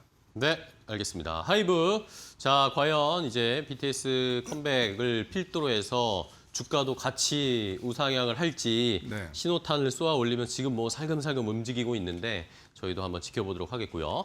자, 다음은 이제 빠른 종목으로 좀 가볼까요? 엔터주 중에 그래도 빨리 2루까지 진출할 수 있을 2루타 종목은 뭘까요? 2루타 종목으로는 YG 플러스 선정했습니다. YG 플러스로요. 네. YG 엔터테인먼트도 좋고 YG 플러스 다 좋습니다. 근데 빠른 종목 그리고 트레이딩 관심에서 여러분들이 본다라고 하면은 뭐 짧게 치고 빠지는 종목으로 YG 플러스만한 종목도 사실 흔치 않습니다. 그래서 움직이면은 뭐 30%, 50% 순식간에 또 움직여주는 종목이기도 하고 하니까 여러분들이 제가 조금 전에 BTS를 말씀드렸다면은 BTS가 존경하는 선배로 빅뱅을 이제 꼽을 수가 있죠. 본인들이 스스로가 막 팬이라고 하고 뭐 얘기도 많이 하고 이제 선배님도 존경합니다 이런 얘기 많이 하지 않습니까? 그런데 BTS뿐만 아니라 전 세계가 지금 작년에 지드래곤 컴백에 열광을 했습니다. 그래서 미국에서 성인식을 하겠다. 내년에는 2명 더 데리고 오겠다. 이런 얘기를 했습니다. 투어에서. 투어 마지막에 분명히 이렇게 얘기를 했습니다. 그러면은 적어도 4인조는 아니더라도 3인조 정도는 미국에 이제 가지 않겠느냐라는 얘기가 나오고 있어요. 그래서 완전체 복귀 기대감 있는 거고 그리고 그 3인조는 지금도 잘 지내는 것들이 모습이 여기저기서 나오고 있습니다. 그러다 보니까 좀 편안하게 데뷔 20주년이에요, 여러분. 20주년이면은 우리 사람으로서도 성인 아닙니까? 그래서 성년식을 미국에서 하겠다라고 얘기하는데 충분히 기대감이 높습니다. 3월에 BTS, 4월에 빅뱅입니다. 그렇다라고 하면은 봄에 왜 엔터주가 꼽힐 겁니다라고 말씀드렸는지 여러분들이 제가 더 이상 설명 안 드려도 될 것 같아요. 그리고 실질적으로 YG 그룹의 지금 핵심이라고 하면은 빅뱅보다는 또 블랙핑크 아니겠습니까? 네. 제가 계속 세컨드 전성기다 말씀드리고 있는데 이제 월드 투어 이제 마무리되죠. 어마어마한 이제 수익을 이제 챙겨오는 이제 수거하는 그런 시기가 아닌가 싶습니다. 그래서 개런티 엄청나게 올라가고 제가 서두에 말씀드린 스타디움급 공연이 늘어나고 있다. 그리고 기존에 예정돼 있던 투어에서 2개나 또 추가가 되면서 이제 그 수익금을 크게 늘려갈 수 있는 이런 상황인데 주가는 사실 별로 안 움직이고 있습니다. 전체적으로 엔터주 같은 경우가. 맞아요. 그러니까 이럴 때 여러분들이 보셔야 되지 않나 싶어요. 그리고 신인 아티스트들도 잘 활동을 하고 있고 점점 기량을 올려 세우면서 인기를 얻어가고 있으니까 이런 측면에서 본다라고 하면은 뭐 한 번씩 치고 빠지면서 여러분들이 보시기에는 YG 플러스만한 종목이 없지 않나 싶습니다. 네, 알겠습니다. YG 플러스를 트레이딩 종목으로 2루타 종목으로 설명을 해주셨어요. 오늘 뭐 YG 엔터테인먼트도 오전에는 막 엄청 튀었다가 네, 좀 맞습니다. 빠지긴 했지만 움직임 변동성이 좀 나타나기 시작하더라고요. 자, YG 플러스까지 함께 공략을 해보시면 좋을 것 같고, 자 이제 호타준족 가보겠습니다. 엔터주 중에 빠르게도 가고 멀리도 갈 수 있을 호타준족 3루타 종목은요? 네, 뭐 여러분들이 볼 때 이 사람은 또 이거네라고 생각할 수 있을 것 같아요. 저는 거의 뭐 뭐죠? 일편단심 디어유인 것 같습니다. 아, 또 이유. 또어유라고 하셔도 제가 뭐 변명할 거리가 없는데요. 저는 아무리 봐도 이 종목이 제일 좋은 것 같아요. 그래요? 예. 정말 싸게 나와 있는 상황이고 기존에도 수익이 많이 나왔다가 억울하게 좀 눌려있지 않나 싶어요. 왜냐? 이 기업이 조금 전에 하이브 말씀드릴 때도 온라인 팬덤 플랫폼 위버스 말씀드린 것처럼 버버를 운영하는 기업이고요. 이 기업 같은 경우는 지금 일본에도 어플을 출시하고 미국에도 어플을 출시하고 현지 아티스트들을 대거 영입을 하고 있습니다. 그리고 SM 기반으로 해서 JYP부터 시작해서 여러 아티스트들이 입점돼 있기 때문에 제가 볼 때는 글로벌 시장에서 여러분도 그렇지 않습니까? 해외에 이제 우리가 좋아하는 그런 아티스트들 직접 가서 보기 어려우니까 온라인으로 요즘에는 뭐 영상이나 뭐 워낙 잘 돼 있으니까 VOD나 이렇게 보지 않습니까? 콘서트도 집에서 볼 수 있는 이런 상황이란 말이에요. 편안하게. 그렇기 때문에 온라인 팬덤 플랫폼 이쪽으로 해서 내가 좋아하는 아티스트들, 연예인들의 이 일상이나 이런 SNS처럼 이제 소통하는 창구이기 때문에 일단 구독제로 해서 한번 들어가기 시작하면은 빠져나오질 않아요. 특별한 이슈가 있지 않는 이상. 그렇다라고 하면은 디어유 충분히 봐야 되고 제가 한알령 계속 말씀드리고 있는데 나홀로 한알령 해제된 기업이에요. 그래서 2024년 10월에 텐센트 뮤직하고 이미 MOU를 맺은 이후에 QQ뮤직의 인앱까지 완료가 되었습니다. 중국 한알령이 해제되지 않더라도 충분히 중국에 침투돼 있는 기업이고요. 한알령 해제된다라고 하면 가장 먼저 현지에서 영역을 확대할 수 있는 기업이다라고 보시면 됩니다. SM을 볼 바에는 저는 디오유를 보는 게 좀 더 낫지 않나라고 누누이 말씀을 드려왔는데요. 사실 SM도 좋습니다만 저는 아직도 디오유가 저한테는 엔터주 중에 1픽이 아닌가 싶습니다. 네, 알겠습니다. 자, 디어유를 3루타 종목으로 주셨어요. 뭐 계속 강조해 주시고 좋아하시는 종목인데 3루타를 선정을 해 주셨으니 네. 말로 홈런은 뭘지 또 기대가 됩니다. 네. 자, 그러면 이 엔터주 말로 홈런 알려드리기 전에 그 전에 이제 저희가 계속 체크하고 있는 말로 홈런 종목들 랭킹 좀 오늘 또 한번 마지막으로 2월 마지막에 확인을 해볼까요? 정리를 한번 해볼까요? 네, 뭐 랭킹이 거의 대격변이 일어나고 있습니다. 네. 새로운 종목이 들어오기에는 진입 장벽이 너무 높은 수익률이라서 높아졌어요, 너무. 네, 그래서 쉽게 새로운 종목이 진입하지는 못하는데 이 와중에서도 본인들끼리 아웅다웅 다투고 있습니다. 레인보우 로틱스 어제 2위로 올라선 다음에 약간 더 붙여서 이제 190%. 190% 넘었네요. 네, 제가 200% 그냥 지나가는 과정 그 구간에서 아마 100만 원 지나가는 거고 이 과정은 중요하지 않다. 자연스럽게 넘어가는 거고 어디까지 갈지는 저도 모르겠으니까 100만 원 넘어가고 나서 흐름 보면서 우리가 보면 좋을 것 같습니다. 말씀드리고 있죠. 90만 원까지 왔는데 뭐 여기서 멈출 거라고 생각하시는 분 없을 거라고 저는 봅니다. 저도 마찬가지고요. 지금부터 뭐 꾸준히 올라간다 보시면 되고 여기도 계속 말씀드리는 2바보수로 이루어져 있어요. 참 공교롭게도 시즌 말로 홈런 시즌 1에서도 1위가 원익홀딩스 2000%, 2위가 로보티즈 1000%인데 지금도 1, 그러게요. 2위가 로봇주로 로봇이네요. 올라와 있는 거 보이시죠? 올해도 로봇은 죽지 않는다라는 거. 오히려 좋은 소식이 계속 나오고 있습니다. 그리고 로봇이 지금 양산이 돼가지고 우리가 모두가 사용하는 게 아니지 않습니까? 지금까지 기대감으로 올라왔었고 그리고 나서 기술력을 뽐내는 단계였다라고 하면 이제는 일상생활로 침투해서 스며드는 그 과정이 된다라는 거예요. 산업 현장에서는 이미 많이 사용되고 있고 그런 측면에서 보시면 되고 자율주행, 전력기기 그리고 보시면은 전력기기랑 원전이 또 이렇게 강력하게 치고 올랐습니다. 언젠가부터 올라왔는지 모르겠어요. 분명히 이 페이지 마지막에 있던 종목들이거든요. 그러니까요. 그런데 슬그머니 한두 개 다시 이렇게 올라오더니 지금은 상위권에 지금 진출해 있는 상황입니다. 200%도 얼마 남지 않았는데 충분히 가능해 보여요. 그래서 LX 일렉트릭 같은 경우는 전력기기 지금 반도체와 함께 가장 핵심이 되는 데이터 센터의 축이다라고 생각하시면 될 것 같고 현대건설은 원전 시공 쪽으로 해서 우리나라에서 가장 뛰어난 사실 우리나라에서 60% 이상을 현대건설이 시공했다라고 보시면 되고 미국에도 이미 홀텍과 함께 SMR 2기를 짓고 있고 유럽까지 같이 진출한다는 얘기가 나오고 있는 거 알고 계실 네. 겁니다.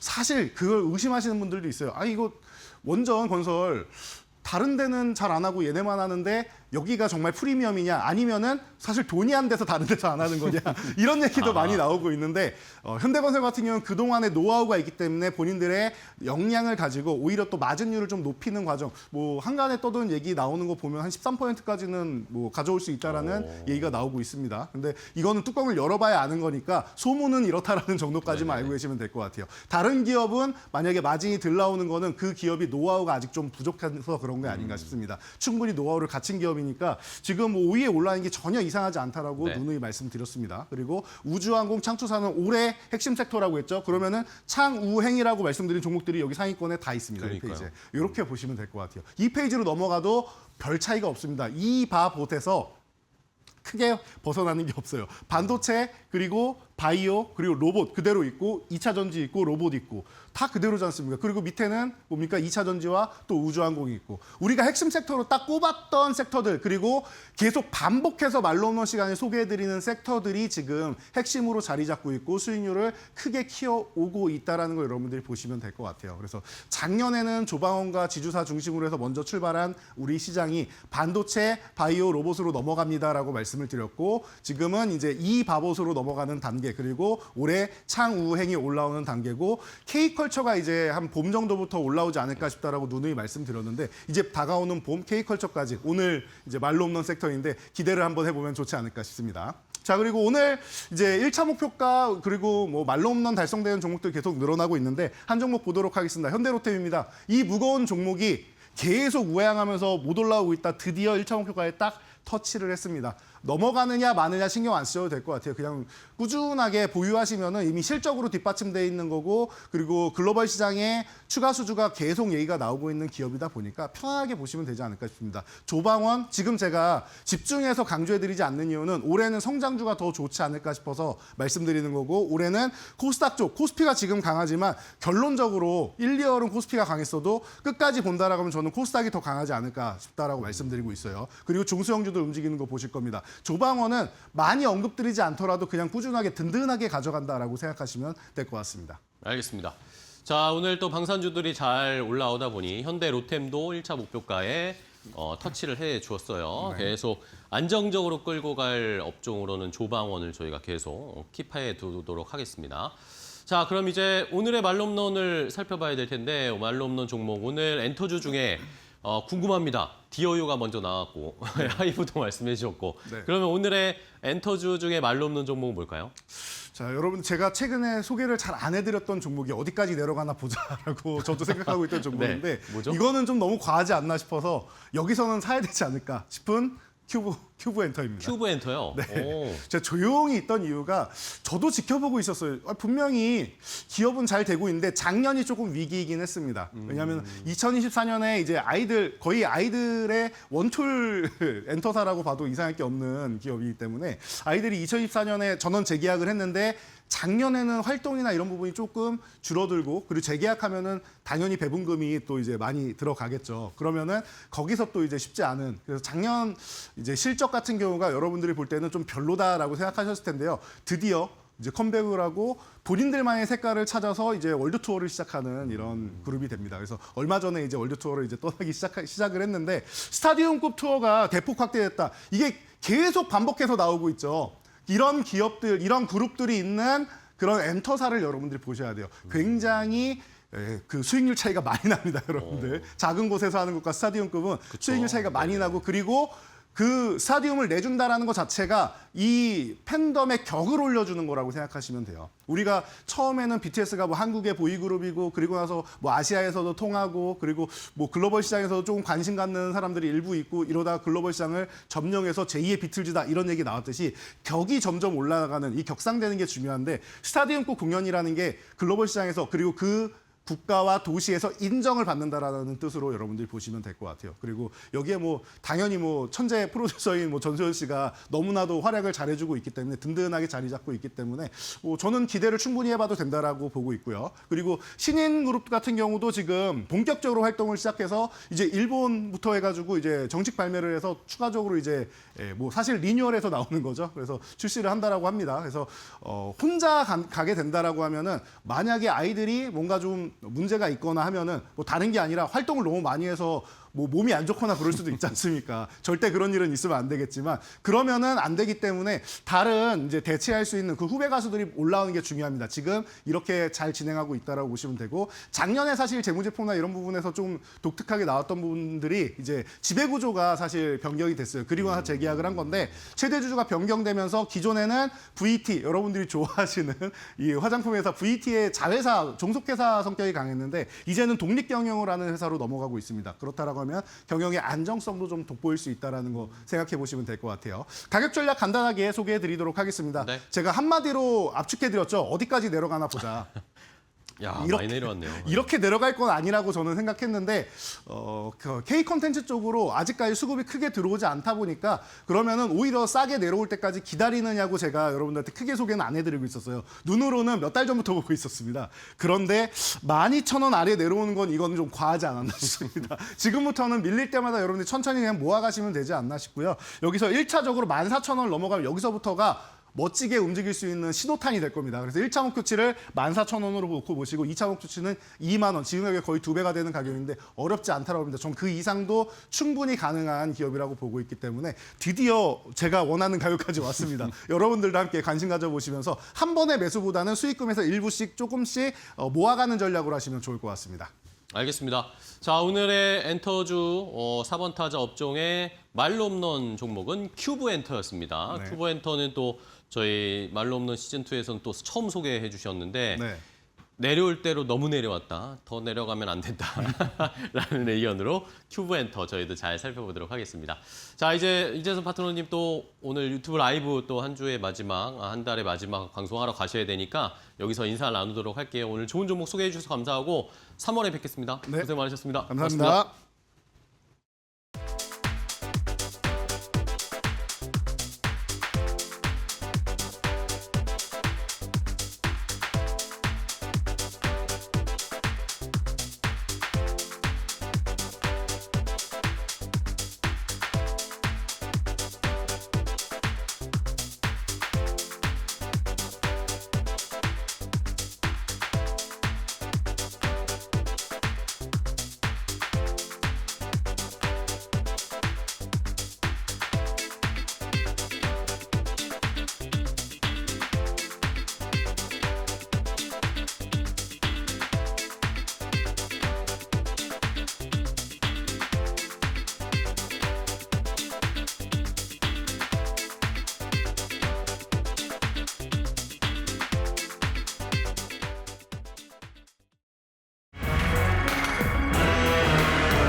KG 모빌리언스가 사명을 KG 파이낸셜로 변경하며 금융회사 전환을 공식화했습니다.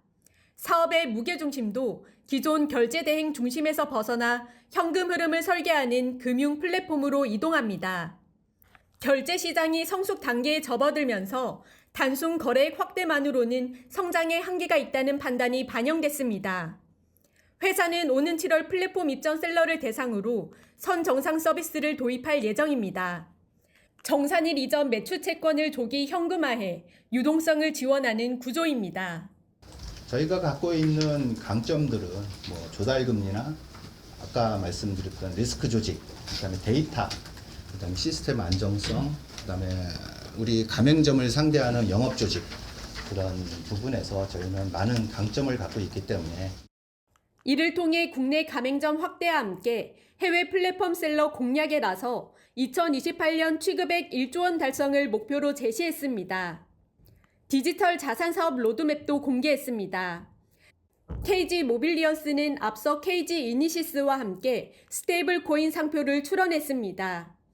이를 기반으로 결제와 정산, 크로스보도 송금까지 사업 영역을 넓힌다는 구상입니다.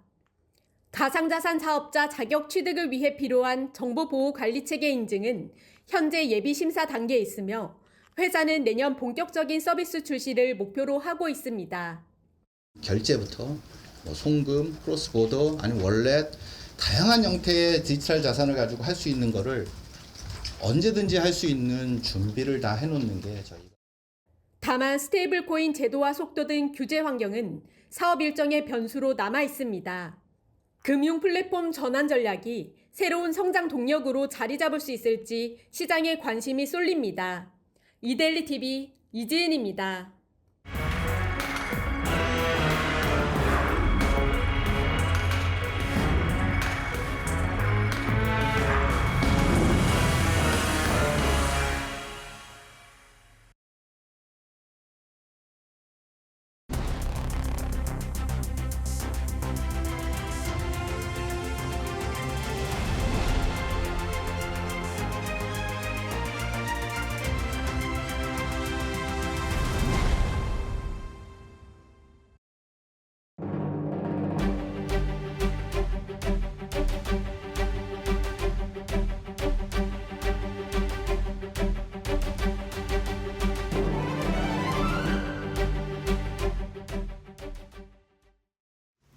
시장 이야기 시간으로 이어가 보도록 하겠습니다. 오늘 국내 증시, 미국 증시의 영향을 받으면서 장중에 변동성이 좀 크게 나오고 있는 상황입니다. 외국인의 투매 물량을 개인이 좀 담아주려는 모습이 나타나고 있습니다만 지금 또 다시 힘이 빠지는 듯한 모습이 연출되고 있는데요. 이러한 가운데서 오늘 굳건한 섹터가 있어서 관련된 이야기 나눠보고자 합니다. 파이낸셜 리서치의 박철순 대표와 함께합니다. 안녕하세요. 네, 안녕하세요. 네, 반갑습니다. 오늘 오전장 시장이 좀 크게 빠졌음에도 불구하고 두산 에너빌리티가 사상 최고치를 경신하는 데 성공을 했습니다. 원전 관련된 기업들 여전히 매력적인 구간인지 우리가 포인트를 또 어떻게 잡고 가야 되는지 이에 대해서 한번 설명 들어보겠습니다. 네, 일단 오늘 사실 원전주도 전체적으로 다 가는 장은 아니고요. 두산 에너빌리티라든지 BHI와 같은 대장주격 종목들만 오늘 강세를 보이고 있는 상황입니다. 전체적으로 시장 자체가 변동성이 나오기 때문에 지금 좀 약간의 쉬어가기 흐름 정도지 원전 같은 경우는 지금 오히려 기대감이 더 높아지는 구간이기 때문에 변동성이 있을 때 오히려 천천히 분할 매수 관점으로 저가 매수 관점으로 전략을 짜시는 것도 고려해 보실 필요가 있습니다. 일단 일정적인 부분들이 좀 있는데요. 일단 지금 이제 2월 달이 다 이제 끝나갑니다. 마지막 거래일인데 3월 1일이죠. 다음 달 1일부터 해서 4일까지 이재명 대통령께서 이제 필리핀과 싱가포르를 방문하게 됩니다. 여기서 이제 원전 관련된 협력에 대한 내용들이 논의된다라는 소식이 좀 전해졌기 때문에 다음 주에 일정적인 기대감도 있다라는 점 먼저 기억하시면 좋을 것 같고요. 그리고 이제 최근에 이번 주에 많이 들으셨겠지만 국회 법안심사소위원회에서 이제 AI 데이터 센터 지원 특별법에 대한 부분들이 상정이 됐죠. 그래서 관련된 종목들이 이번 주에 조금씩 시세가 좀 분출이 됐었습니다. 그래서 아무래도 이 전 세계적으로 AI가 확산이 되면서 데이터 센터에 대한 중요성 그리고 데이터 센터를 빠르게 확보하는 것에 대한 필요성이 계속적으로 부각이 되어 있다 보니까 법적으로도 정부에서도 이제 이런 것들을 지원을 해주겠다라는 의미거든요. 그래서 실질적으로 AI 데이터 센터를 짓게 된다라고 한다면 여러 섹터들이 일단은 기본적으로 수혜를 볼 수가 있겠죠. 건설주도 볼 수가 있고요. 다만 AI 데이터 센터는 이미 여러분들도 많이 들어보신 것처럼 어마어마한 전력을 소비를 하는 그런 시설입니다. 그렇기 때문에 원전이라든지 이런 쪽에 대한 어떤 기대감을 높일 수밖에 없는 상황이고 실질적으로 우리나라 같은 경우는 이제 미국뿐만 아니라 우리나라 같은 경우도 대형 원전 같은 경우를 이제 2기를 짓기로 확정을 했고 SMR 같은 경우도 건설을 확정을 했기 때문에 국내에서도 이제 기대감이 더욱더 높아지고 있는 상황이다라고 보시면 될 것 같습니다. 추가적으로 지금 글로벌 빅테크들 같은 경우가 미국 정부의 어떤 압박 때문에 자체적으로 이제 어떻게 보면은 에너지를 충당해야 되는 이런 법안들이 계속 나오고 있는 그런 상황입니다. 그렇게 되면 빅테크들도 원전이라든지 이런 전력을 만들고 있는 기업들과 직접 다이렉트로 계약하는 경우가 많아질 수가 있기 때문에 때문에 이 또한 좀 시장을 확대시킬 수 있는 요인이 될 수 있을 것 같다라는 점도 말씀을 드리겠고요. 그리고 지금 미국 같은 경우가 이제 본격적으로 실질적으로 대형 원전 10기를 짓기로 했기 때문에 엄청난 본격적인 건설 투자가 이루어질 텐데 실질적으로 지금 전 세계에서 원전을 건설할 수 있는 능력이 있는 국가들은 한 5개 정도밖에 없거든요. 우리나라와 그다음에 미국, 그다음에 프랑스, 러시아, 중국 이렇게 5개 정도가 있는데 여기서 본다면 사실 뭐 러시아 쪽은 지금 뭐 지정학적 리스크가 있기 때문에 당연히 이 수주 전쟁에서는 낄 수가 없다라는 판단이고요. 중국 같은 경우는 사실 지금 원전을 할 수 있는 국가들 중에 가장 가파른 성장을 보여주고 있고 경쟁력이 상당히 높습니다. 그럼에도 불구하고 미국과 중국이 아무래도 관계가 지금 좋지 않고 에너지 안보 쪽에 굉장히 지금 모든 국가들이 집중을 하고 있기 때문에 이 에너지 안보를 위해서는 미국이 중국 쪽으로 원전을 맡길 확률은 굉장히 낮다라고 평가를 할 수 있겠죠. 그렇다면 이제 남은 것이 이제 프랑스와 이제 우리나라거든요.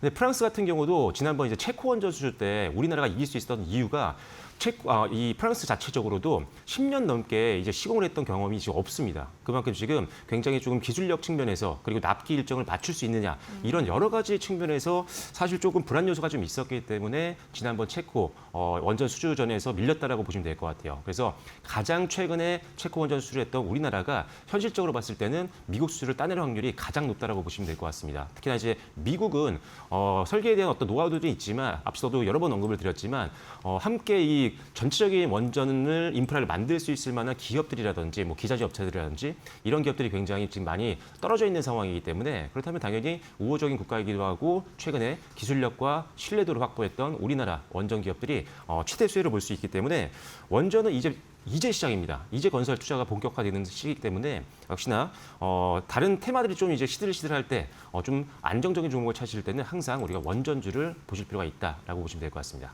네, 알겠습니다.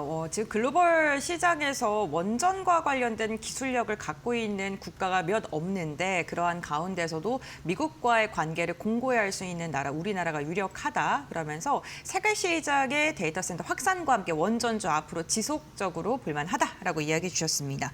원전주 지금 말씀해 주셨던 것처럼 긍정적인 전망 모멘텀 많습니다. 그렇다면 우리가 원전 기업들 가운데서 종목 선별도 잘해야 될 것 같은데요. 특히나 대표님께서 앞서 말씀해 주셨던 것처럼 지금도 원전주 안에서도 차별화 장세가 펼쳐지고 있거든요. 네네. 어떠한 종목을 눈여겨보면 좋을까요?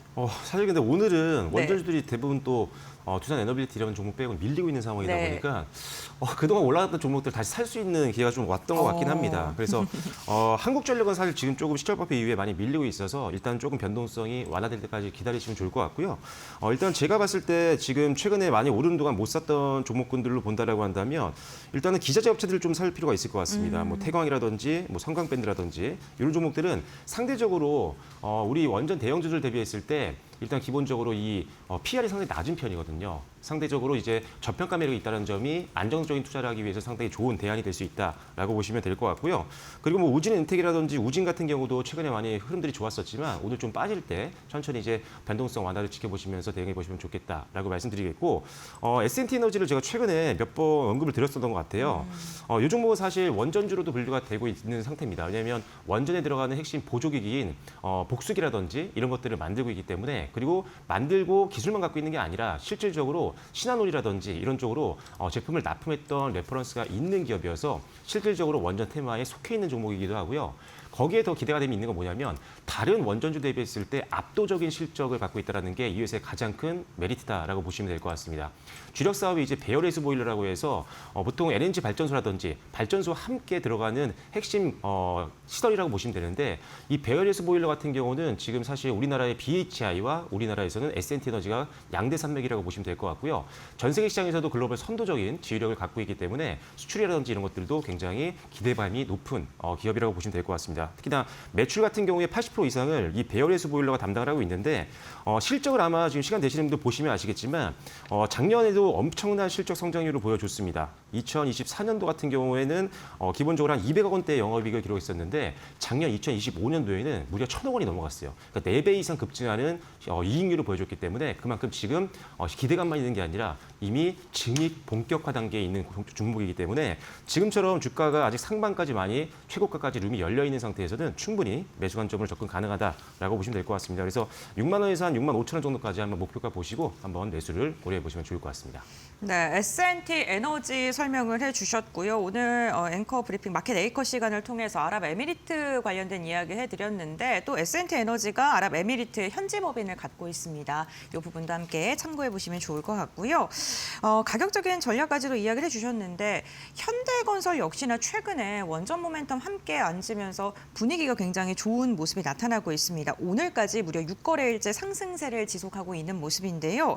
현대건설을 포함해서 원전에 대한 기대감이 있는 건설 종목, 삼성물산도 있고요. 네. 그러한 기업들에 대한 전망과 그 가운데서 어떠한 종목 보고 있는지도 궁금합니다. 최근에 이제 건설주들이 급등이 나왔던 이유는 여러 가지가 있는데 일단 국내 건설 경기에 대한 어떤 회복 기대감이 좀 부각이 되고 있긴 합니다. 근데 일단 제가 봤을 때 이것 때문에 올라갔다고 보기는 좀 어려울 것 같아요. 실질적으로 건설 경기가 좀 좋아질 것이다, 내수 경기가 좋아질 것이다라는 어떤 긍정적인 뉴스들은 좀 나오고 있긴 하지만 실질적으로 지금 확인이 된 건 아니거든요. 아직 바닥이라고 확신할 수 있는 단계는 아니기 때문에 국내 건설 경기가 다시 회복될 것이다라는 거는 추가적인 성장 포인트로 보시면 될 것 같고요. 지금 오르고 있는 이유는 역시나 원전에 대한 기대감 때문이라고 보시면 될 것 같습니다. 방금 앞서도 말씀을 드렸지만 미국과 우리나라가 협력할 확률이 가장 높은데 그렇다고 한다면 시국 능력을 갖고 있는 건설주들은 당연히 수혜를 볼 수밖에 없습니다. 특히나 지금 그것뿐만 아니라 AI 데이터 센터 같은 경우도 결국은 건설주라든지 이런 것들을 통해서 시가를 확보를 해야 되기 때문에 건설주가 지금 이제 수주를 따낼 수 있는 영역들이 점점 더 확대가 되고 있다는 거죠. 그래서 AI 시대에도 상당히 수혜를 볼 수 있는 게 건설주가 될 수 있기 때문에 혹시라도 내수 경기가 좀 늦게 건설 경기가 회복이 된다고 하더라도 이런 신성장 사업들이 충분히 수주라든지 아니면 수주잔고를 늘리거나 실적을 끌어당기는 데 도움이 될 것이다라고 보시면 될 것 같습니다. 그리고 실제로 제가 지금 현대건설이라든지 대우건설이 최근에 많이 올랐었고 오늘 지금 현대건설 같은 경우는 급등 이후에 윗꼬리를 좀 길게 달고 있는 상황인데 일단은 윗꼬리가 좀 저항이 될 수 있기 때문에 단기적으로 너무 큰 비중을 신규 매수를 하기에는 조금 부담이 될 수 있을 것 같습니다. 오히려 변동성 완화를 좀 기대해 보시면 좋을 것 같고 저는 오히려 삼성물산이 조금 더 베팅하기에는 변동성이 좀 적을 거라고 생각하고 있는데 아시다시피 이제 현대물산 같은 경우는 자회사들이 굉장히 많잖아요. 그리고 자회사들의 어떤 실적들이 굉장히 좋습니다. 그래서 상대적으로 어떤 숫자라는 측면에서 봤을 때 훨씬 더 안정성을 가지고 있다라고 볼 수가 있고요. 그리고 일단은 UAE의 원전 시공 경험이 있었기 때문에 실질적으로 이제 원전 참여를 할 수 있는 기술력과 노하우가 있는 기업이다라고 보시면 좋을 것 같습니다. 거기 이제 추가적으로 본다라고 하면 루마니아와 스웨덴 쪽에서는 SMR 사업을 이제 협력을 하고 있는 상황이고요. 그다음에 루마니아 같은 경우는 대형 원전까지도 지금 현지 이제 기업들과 협력 관계에 있는 상황인데 이게 지금 협력 기대감만 있는 게 아니라 실질적인 계약까지도 최근에 따냈습니다. 뉴스케일 파워와 협력 중이었던 루마니아 SMR 건설 같은 경우는 최근에 이제 최종 투자 결정까지 했거든요. 그래서 실질적으로 이제 성과가 보이기 시작을 했기 때문에 기대감만이 아니라 이제 실질적으로 수주와 더불어서 실적도 기대해 볼 수 있는 상황이라고 보시면 삼성물산 가장 실적적인 측면에서는 안정적인 종목이라는 판단에 지금도 분할 매수를 한번 접근을 고려해 보시고 목표가는 일단은 길게 잡는 것보다는 많이 올랐던 종목이기 때문에 차익 매물이 좀 나올 수 있습니다. 짧게 좀 치는 것도 좋을 것 같아서 일단은 한 40만 원 정도 선 목표가로 보시면 좋을 것 같고요. 손절 라인을 잡는다라고 한다면 저는 짧게 32만 원 정도 선으로 보고 대응하시면 좋겠다라고 말씀을 드리도록 하겠습니다. 네, 건설주 가운데서는 삼성물산 언급을 해주셨고요. 가격 밴드 참고해 보시면 좋을 듯합니다.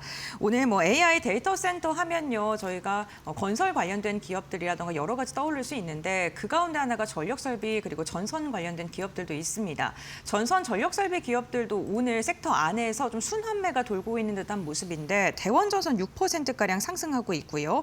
이 업종 가운데서 좀 추가 상승 여력이 아직 남아있는 게 모멘텀이 있을지 그리고 지금 좀 접근해도 유효할지 궁금합니다. 저는 지금 사실 전력기기는 계속 봐야 된다고 보고 있어요. 네. 변압기도 마찬가지고요. 네. 그다음에 전선도 마찬가지인데 사실 어제까지도 사실 이 변압기 관련된 선도 기업들은 급등이 네. 나왔었잖아요. 맞아요. 오늘은 이제 사실 시장 자체가 조금 차익 매물이 나오고 있다 보니까 최근까지 올랐던 종목들 쪽에서 매물 소화를 하는 과정 때문에 좀 밀리고 있는 모습이지만 그래도 사실 성장 동력과 그다음에 수주에 대한 기대감을 본다면 일단은 저가 매수를 한번 기대해 볼 수 있는 상황이라고 보여지고요.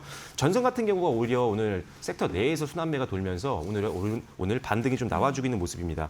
대한전선 한 2%대 좀 올라주고 있고요. 강원전선도 한 1.5%대 정도 올라주고 있는 모습이고 대원전선이 좀 강합니다. 한 6% 가까이 지금 상승 흐름들이 나오고 있는 있는데 일단 저는 뭐 전선이건 변압기건 모두 다 좋게 보고 있는 상황입니다. 아시다시피 이제 AI 데이터 센터를 짓게 된다고 한다면 전력 인프라 확충이 굉장히 중요하고 원전을 짓는다고 해도 전력 인프라가 필요하고요. 그다음에 친환경 에너지 같은 경우도 전력 인프라가 필요한 상황. 그다음에 지금 전 세계적으로 유럽이라든지 미국과 같은 국가들 같은 경우는 기본적으로 노후된 전력망이 상대적으로 높습니다. 그러니까 30년 이상 된 노후된 전력망들이 많기 때문에 이거를 교체하기 위해서는 수많은 전선과 그다음에 변압기와 같은 핵심 부품이 필요하다는 거죠. 그런데 사실 변압기 중에는 뭐 초고압 변압기를 예로 들면은 초고압 변압기 같은 경우는 보통 수작업이 굉장히 많이 들어갑니다. 그래서 인력을 확충하기가 굉장히 어렵고 인력을 이제 양성하는 드는 시간이 5년에서 10년 가까이 걸리기 때문에 공급량을 극도로 늘릴 수가 없는 상황이에요. 그래서 우리나라가 지금 공급자 우위에 있는 거고 관세를 부과해도 신경을 안 쓰고 있습니다. 왜냐하면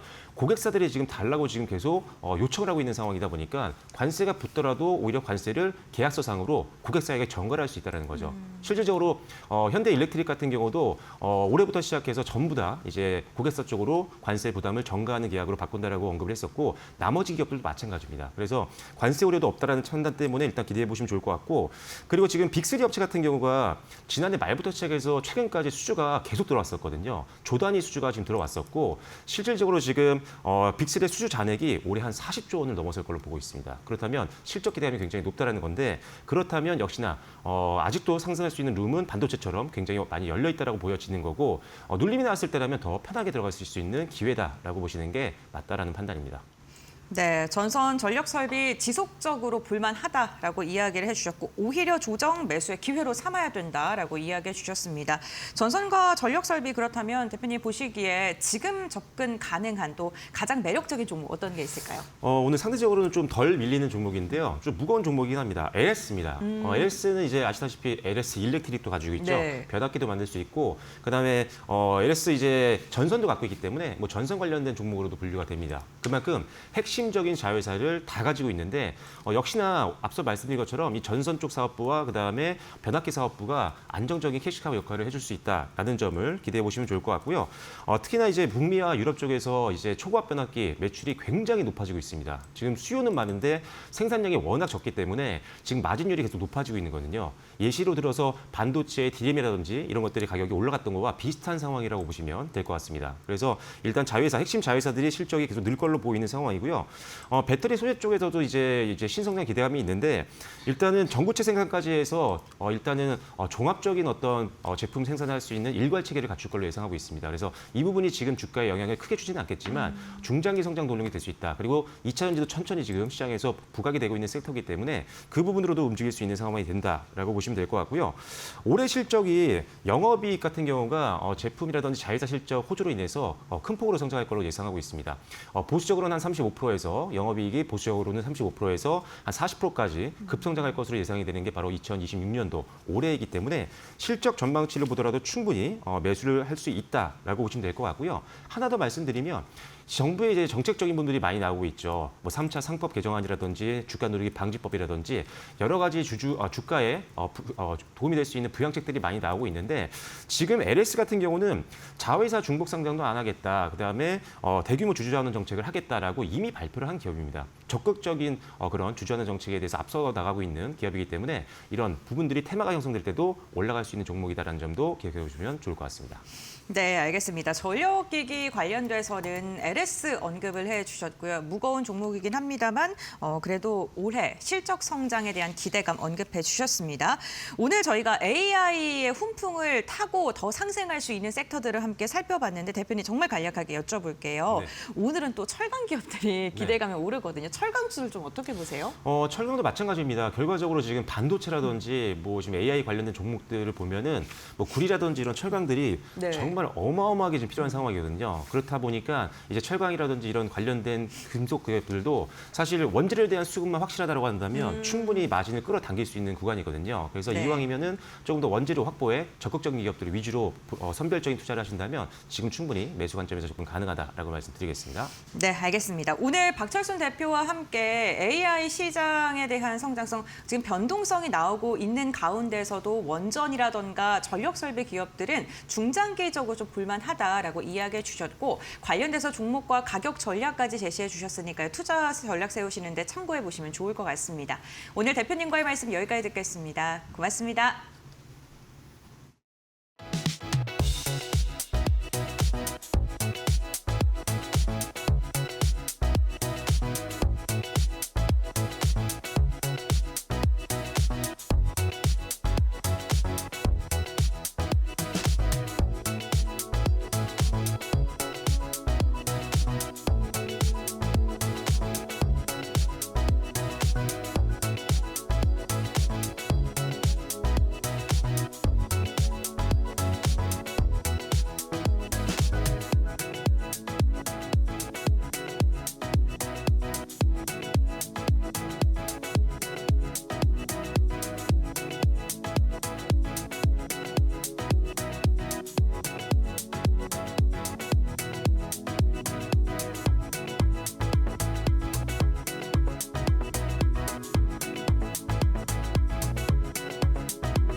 쿠팡이 지난해 연매출 49조 원으로 사상 최대 실적을 기록했다. 전년 대비 14% 증가한 수치다. 연간 영업이익은 6,773억 원으로 소폭 늘었고 당기순이익도 2,978억 원을 기록하며 연간 기준으로는 외형과 이익 모두 성장했다. 하지만 4분기 성적표는 달랐다. 매출은 12조 8,103억 원으로 11% 증가했지만 영업이익은 115억 원에 그쳐 전년 동기 대비 97% 급감했다. 당기순 손실 377억 원으로 적자 전환했다. 개인정보 유출 사고가 직격탄이었다. 3,300만 개 계정에 대한 불법 접근 사태 이후 와우 멤버십 탈퇴가 늘고 성장률이 둔화됐다. 회사 측은 금융정보 유출은 없었고 추가 피해도 확인되지 않았다고 밝혔지만 브랜드 신뢰 훼손과 비용 부담은 실적에 반영됐다. 연간으로는 최대 매출, 분기로는 수익성 쇼크다. 외형 성장과 내부 통제 리스크가 동시에 드러난 실적이었다.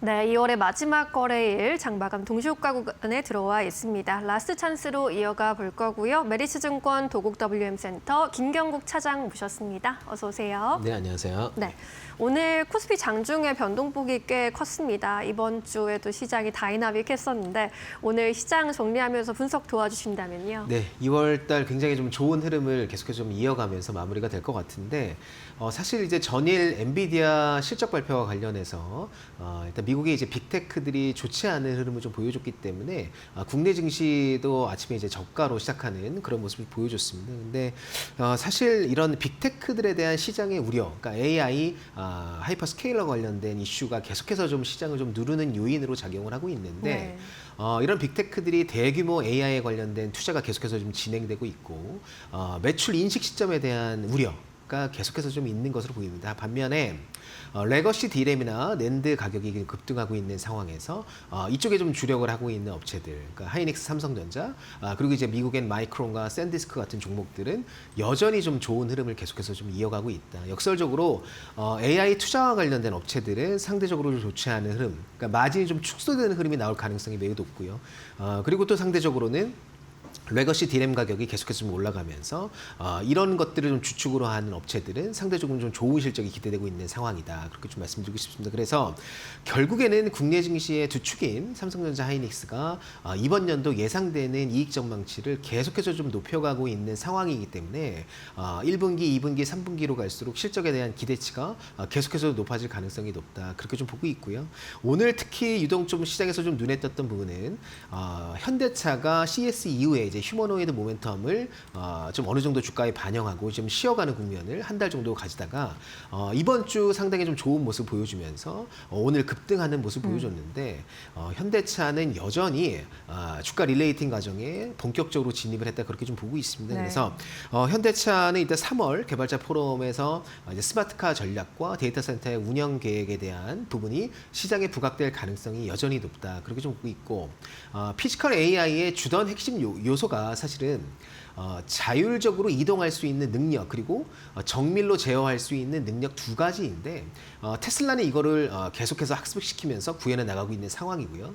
그 다음 주자는 이제 중국의 샤오펑이라는 회사가 그 부분을 계속해서 좀 실천해 가고 있는 상황입니다. 그리고 세 번째로는 현대차가 실제적으로 정밀 제어 능력은 보스턴 다이나믹스 휴머노이드 로봇을 통해서 실제로 10월에 공장에 투입될 예정이 있습니다. 그래서 이런 데이터 학습을 통해서 남들보다 조금 더 빠르게 발전해 나갈 수 있는 부분이 있고요. 그리고 자율 이동 능력에 대해서는 여전히 스마트카 계획 전략을 발표하면서 데이터 센터를 운영하면서 이런 여러 가지 데이터들을 학습시키고 발전해 나갈 가능성이 매우 높기 때문에 이제는 현대차가 밸류에이션을 자동차, 레거시 자동차 밸류를 넘어서 레거시 자동차 상단도 넘어서 스마트카 밸류, 신생 스마트카 밸류 정도는 받아야 된다. 그렇게 좀 보고 있는데 PER 기준으로 대략 20배에서 30배 정도가 신생 스마트카 업체들이 받는 밸류인 점을 감안해 보면 현대차는 아직도 상승의 여력이 충분하다. 올해 예상되는 영업이익 추정치가 대략 10조 언저리이기 때문에 110조, 20조의 시가총액은 아직도 저렴한 상황이다. 그렇게 좀 보고 있고요. 네. 마지막으로 오늘 조선 섹터 같은 경우에는 상대적으로 하이닉스, 삼성전자 대비해서 좀 눌려 있는 구간에 지금 들어가 있는 상황이고요.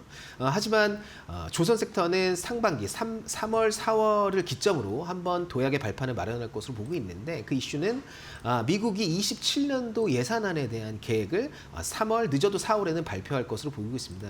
그렇게 되면 미 해군의 5년치 수급 계획에 대해서 발표가 이루어지고요. 그래서 거기서 구축함이든 호위함이든 군함 종류와 금액에 대한 구체적인 안들이 예산안을 통해 발표가 될 예정이 있습니다. 그래서 군함 모멘텀을 좀 받을 수 있는 HD 현대중공업이라든지 하나오션과 같은 종목들은 사실은 군함이 어느 정도의 규모로 예산이 편성되어지는지 아니면 구축함 미만의 호위함 정도의 수준 군함들이 많이 배치가 되면 될수록 한국 조선업체들에게는 큰 기회가 다가올 것으로 보고 있습니다. 그래서 모멘텀이 없는 조선업체에게 이익은 일단 28년, 30년까지 보장이 되어 있는 상황이기 때문에 모멘텀상으로는 3월이 중요한 포인트가 될 것 같다. 그렇게 좀 보고 있기 때문에 지금 현재 상황에서는 섹터 순환매를 기대하고 HD 현대중공업이라든지 조선 섹터에 있는 STX 엔진 같은 종목들을 분할적으로 한번 매수해보는 전략도 유효하지 않을까 그렇게 좀 바라보고 있습니다. 네, 다가오는 3월에 조선주에 대한 모멘텀을 정리해 주셨습니다. 현대차 그룹 밸류 재평가에 대한 이야기를 여러 번 강조해 주신 적이 있었는데 오늘 빅테크의 조정 속에 오늘 현대차가 치고 올라오는 모습이었습니다. 삼성전자와 하이닉스가 시원한 가운데 현대차 10%대 급등세 시연하고 있습니다. 코스피의 경우에는 현재 0.65%대 양세에서 1%대 약세로 그 낙폭을 조금 더 키워가는 모습입니다. 6,232포인트까지 조금 내려온 채 마감 기다리고 있고요. 코스닥의 경우에도 0.38% 강보합권입니다. 오늘 장중에 좀 등락이 나타나는 모습이 확인되기도 했었는데 결국에는 강보합권 지키고 있고요. 코스피 200은 1%대 약세 마감 예상되고 있습니다. 오늘 유가증권 시장에서 외국인이 5조 원 넘게 물량을 덜어낸 것을 개인이 방어했습니다. 개인이 5조 원대 순매수, 기관이 소폭의 매수 우위로 확인되고 있습니다. 우리 시장 마감합니다.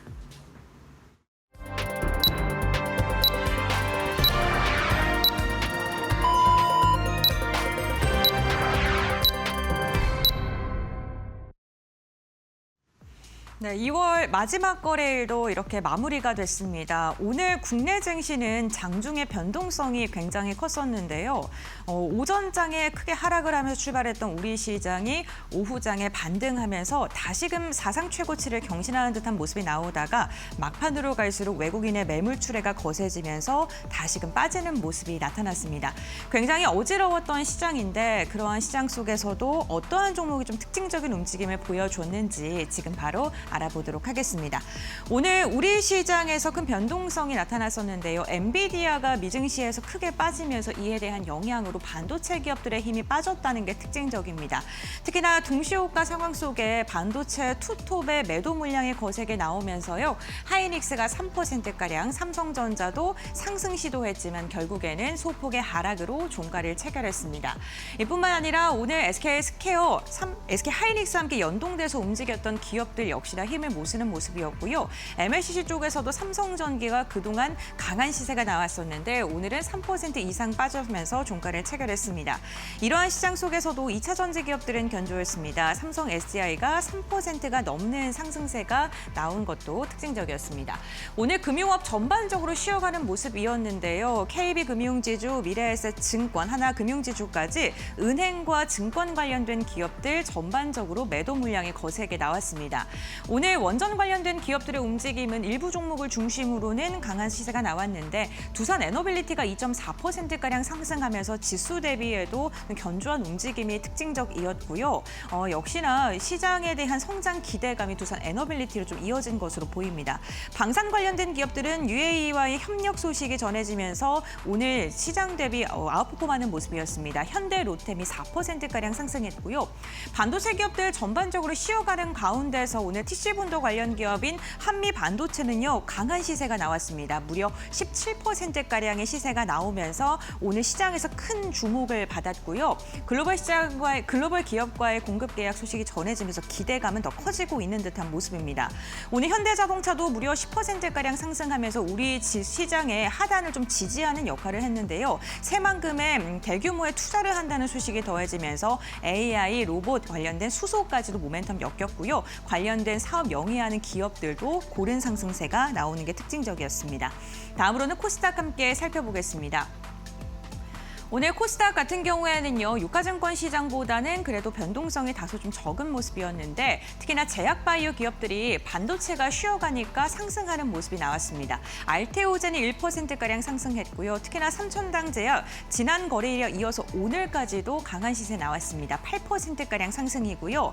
지금 먹는 비만약 치료제 복제약에 대한 계약 소식이 주가를 들어올리는 요인 중에 가장 큰 요인이고요. 에비엘바이오와 리가켄바이오 같이 기술 수출 기대감 있는 기업들 역시나 일제히 상승했고 오늘 미용 관련된 기업들의 움직임은 조금은 쉬어가는 모습이었습니다. 클래시스는 0.8% 빠진 채 마감을 했습니다. 에코프로 그룹주들도 일제히 상승 마감하는 데 성공했고요. 특히나 오늘 코스닥에서는 원전 관련된 기업들 일부 종목 기자재 기업을 중심으로 매수세가 유입됐는데 BHI가 7%, 태성이 12%가량 상승했고요. 엔터주와 게임주들도 최근에 좀 소외받더니 오늘은 반등하는 모습이 나왔습니다. 다만 시장에서 그동안 지속적으로 주목을 받았던 오늘 반도체 소부장 기업과 로봇주들이 쉬어가는 모습이었고요. 그러한 가운데서도 서진 시스템은 21% 강한 시세 나왔습니다. 원전 기업들 우리기술까지도 3%가량 상승했고 미용 관련된 기업 중에선 실리콘투도 오늘 지수 대비 견조한 상승세 나오면서 그동안 소외받았던 기업을 중심으로 오늘 매수세가 유입됐던 특징적인 장이었습니다. 이렇게 종목별 흐름 함께 확인해 봤는데요. 그렇다면 지수 어떻게 마감했을까요? 신민영 앵커와 함께 알아보시죠. 네, 2월의 마지막 거래일 지수 마감 상황 짚어보겠습니다. 코스피는 결국 1%대 약세로 마감 지었습니다. 전 거래일 대비 63포인트 내려갔고요. 6,244.13포인트로 조정을 좀 받으면서 마감 지었습니다. 코스닥의 경우에는 0.39% 강보합권 마감입니다. 1,192.78 기록했고요. 코스피 200도 1%대 약세로 마감 지었습니다. 코스피는 오늘 하락 출발하면서 좀 조정을 받을 것으로 예상됐던 흐름이었는데 오후 장중에 좀 튀어오르면서도 사상 최고가 경신했던 모습이 인상적이었죠. 이내 하락 전환하긴 했다만 그래도 외국인의 매도 폭탄에도 불구하고 개인이 방어하면서 이 장중에 변동성 그리기도 했습니다. 결국 6,244에 마감 지었습니다. 코스닥의 경우에도 장중에 변동성이 꽤 나타나는 모습이었습니다. 오전 장중에는 하락, 오후 장중에는 상승으로 움직였고요. 코스닥 역시나 장중에 1,200포인트 또 돌파하면서 사상 최고치 터치해주는 모습도 확인이 됐습니다. 오늘 유가증권 시장에서는 외국인이 물량을 크게 출회해냈습니다. 결국에 6조 8천억 원 이상 물량을 덜어냈고요. 개인이 이에 맞서면서 6조 원대 매수 우위로 대응했습니다. 기관은 소폭의 매수 우위, 그래도 4,900억 원대 순매수세 유입됐습니다. 코스닥 시장에서는요, 오늘 외국인과 기관의 순매수세 결국 확인이 됐고요. 기관이 4천억 원대 순매수로 대응했습니다. 개인은 팔자세 4,600억 원대 매도 우위로 집계됩니다. 오늘 외국인들이 선택한 종목들 또 살펴보도록 하겠습니다.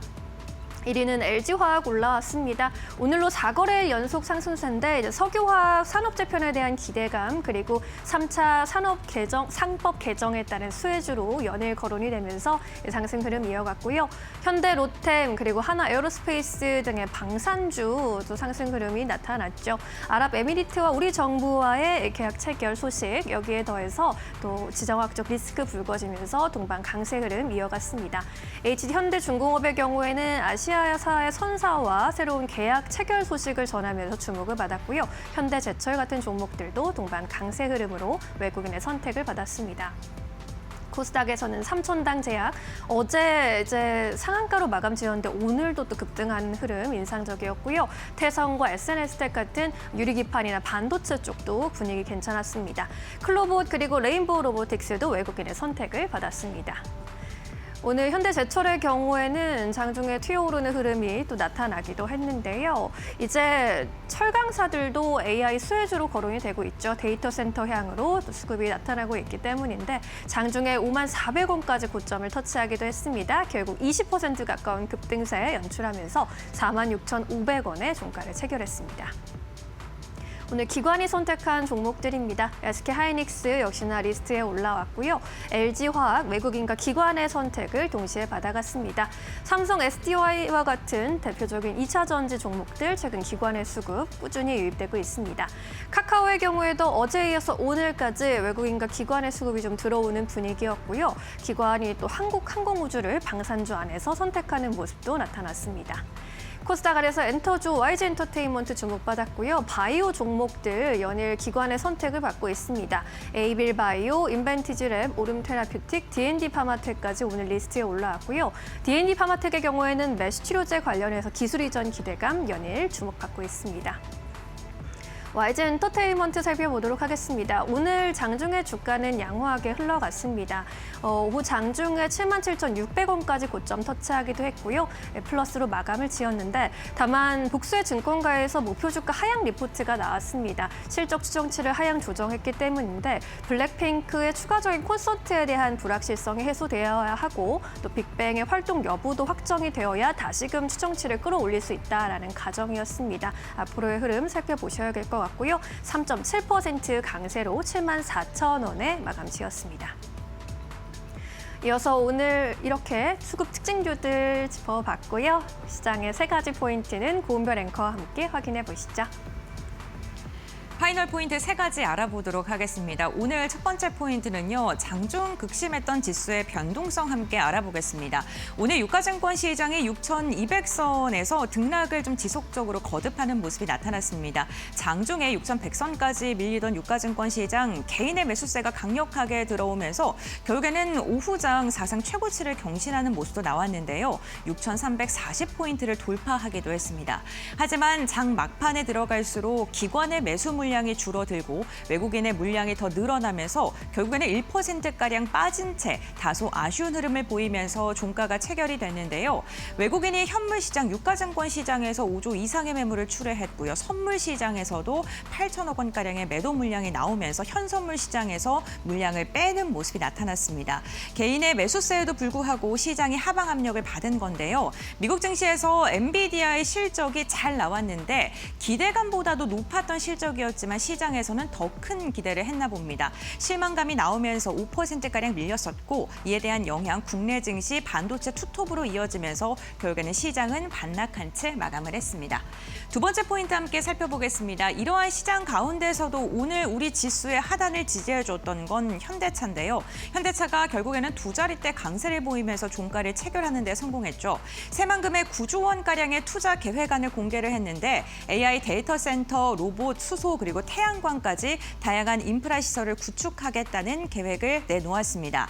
이러한 소식 속에 이재명 대통령은요. 현대차에게 고맙다라고 이야기를 하면서 규제나 행정에 대해서 파격적인 지원을 아끼지 않겠다고 언급을 했고요. 이러한 대통령의 발언 역시나 현대차의 주가에 상승하는 이러한 영향으로 영향이 됐습니다. 이렇게 현대차뿐만 아니라요. 오늘 철강 관련된 기업들의 움직임도 굉장히 좋았는데요.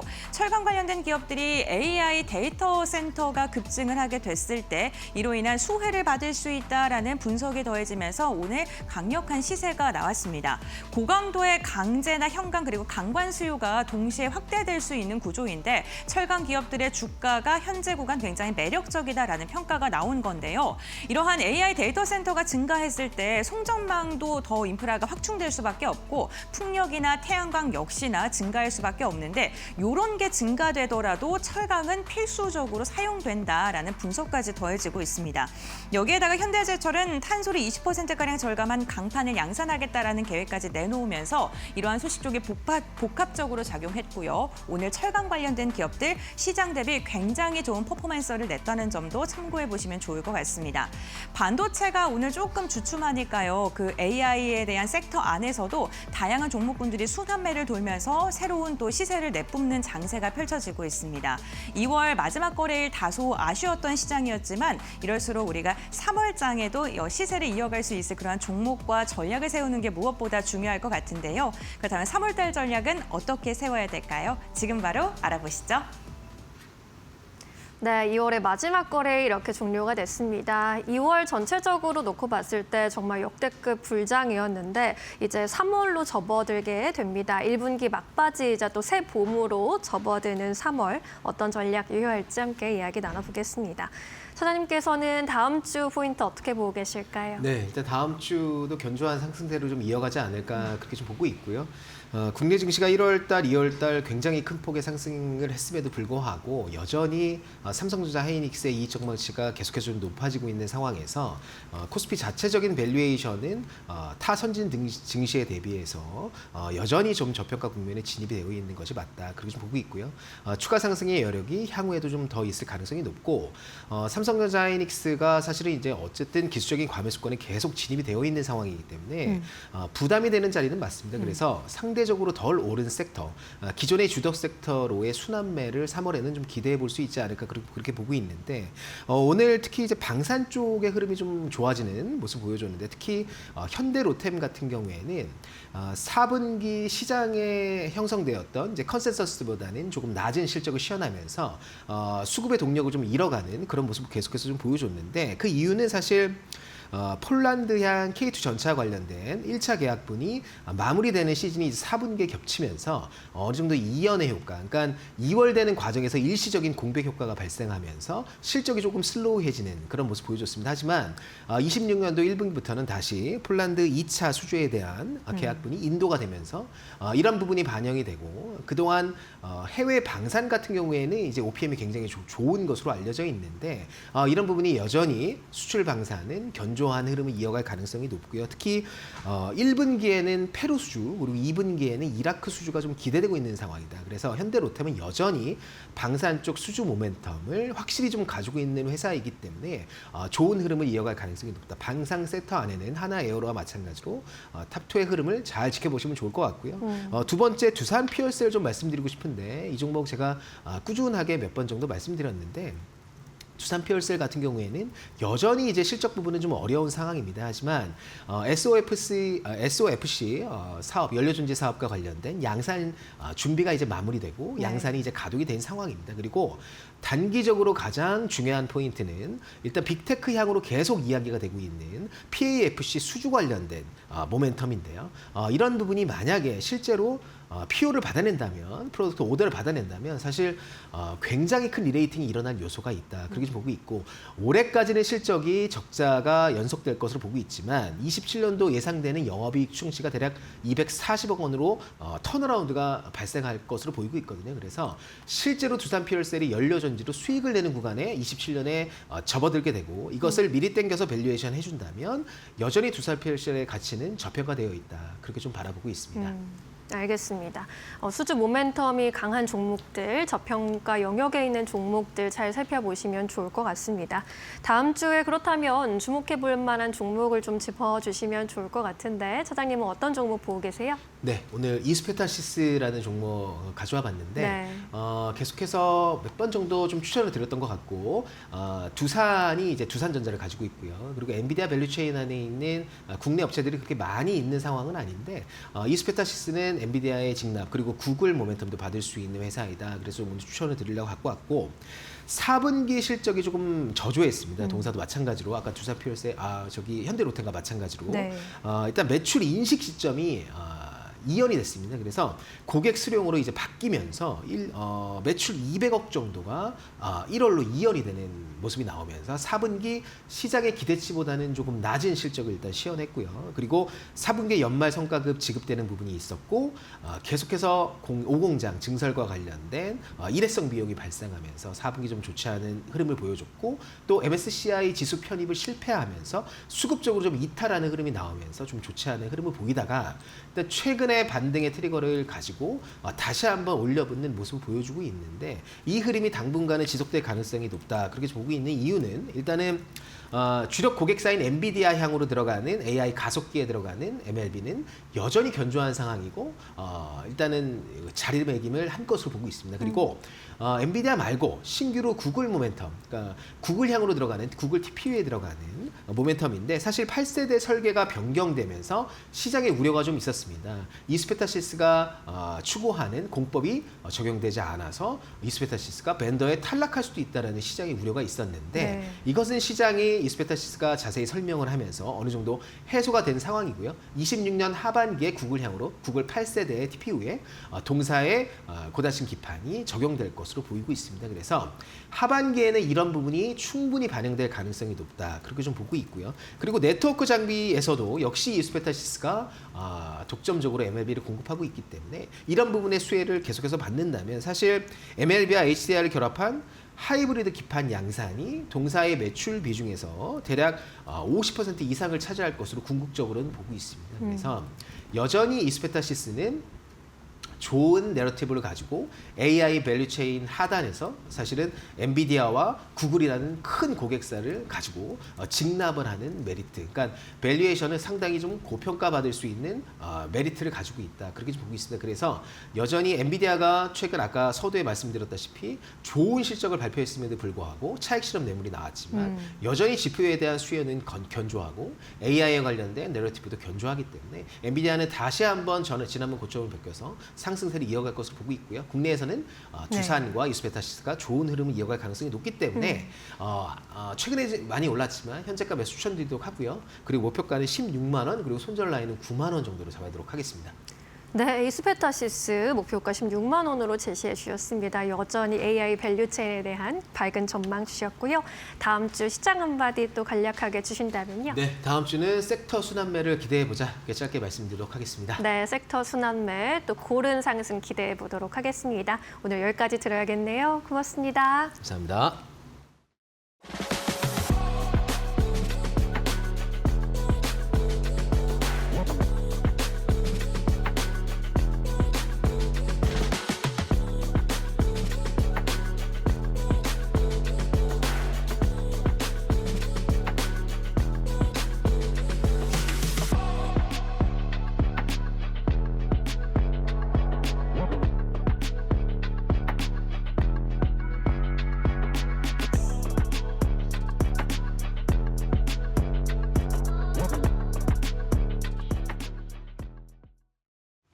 네, 오늘 저희가 준비한 소식은 여기까지고요. 저희는 3월에 돌아오겠습니다. 네, 3월 1일 하루 쉬고 3월 2일 다시 2시에 인사드리도록 하겠습니다. 3월 장세도 또 2월만큼 밝기를 기대해 보겠고요. 오늘도 끝까지 함께해 주신 여러분 고맙습니다.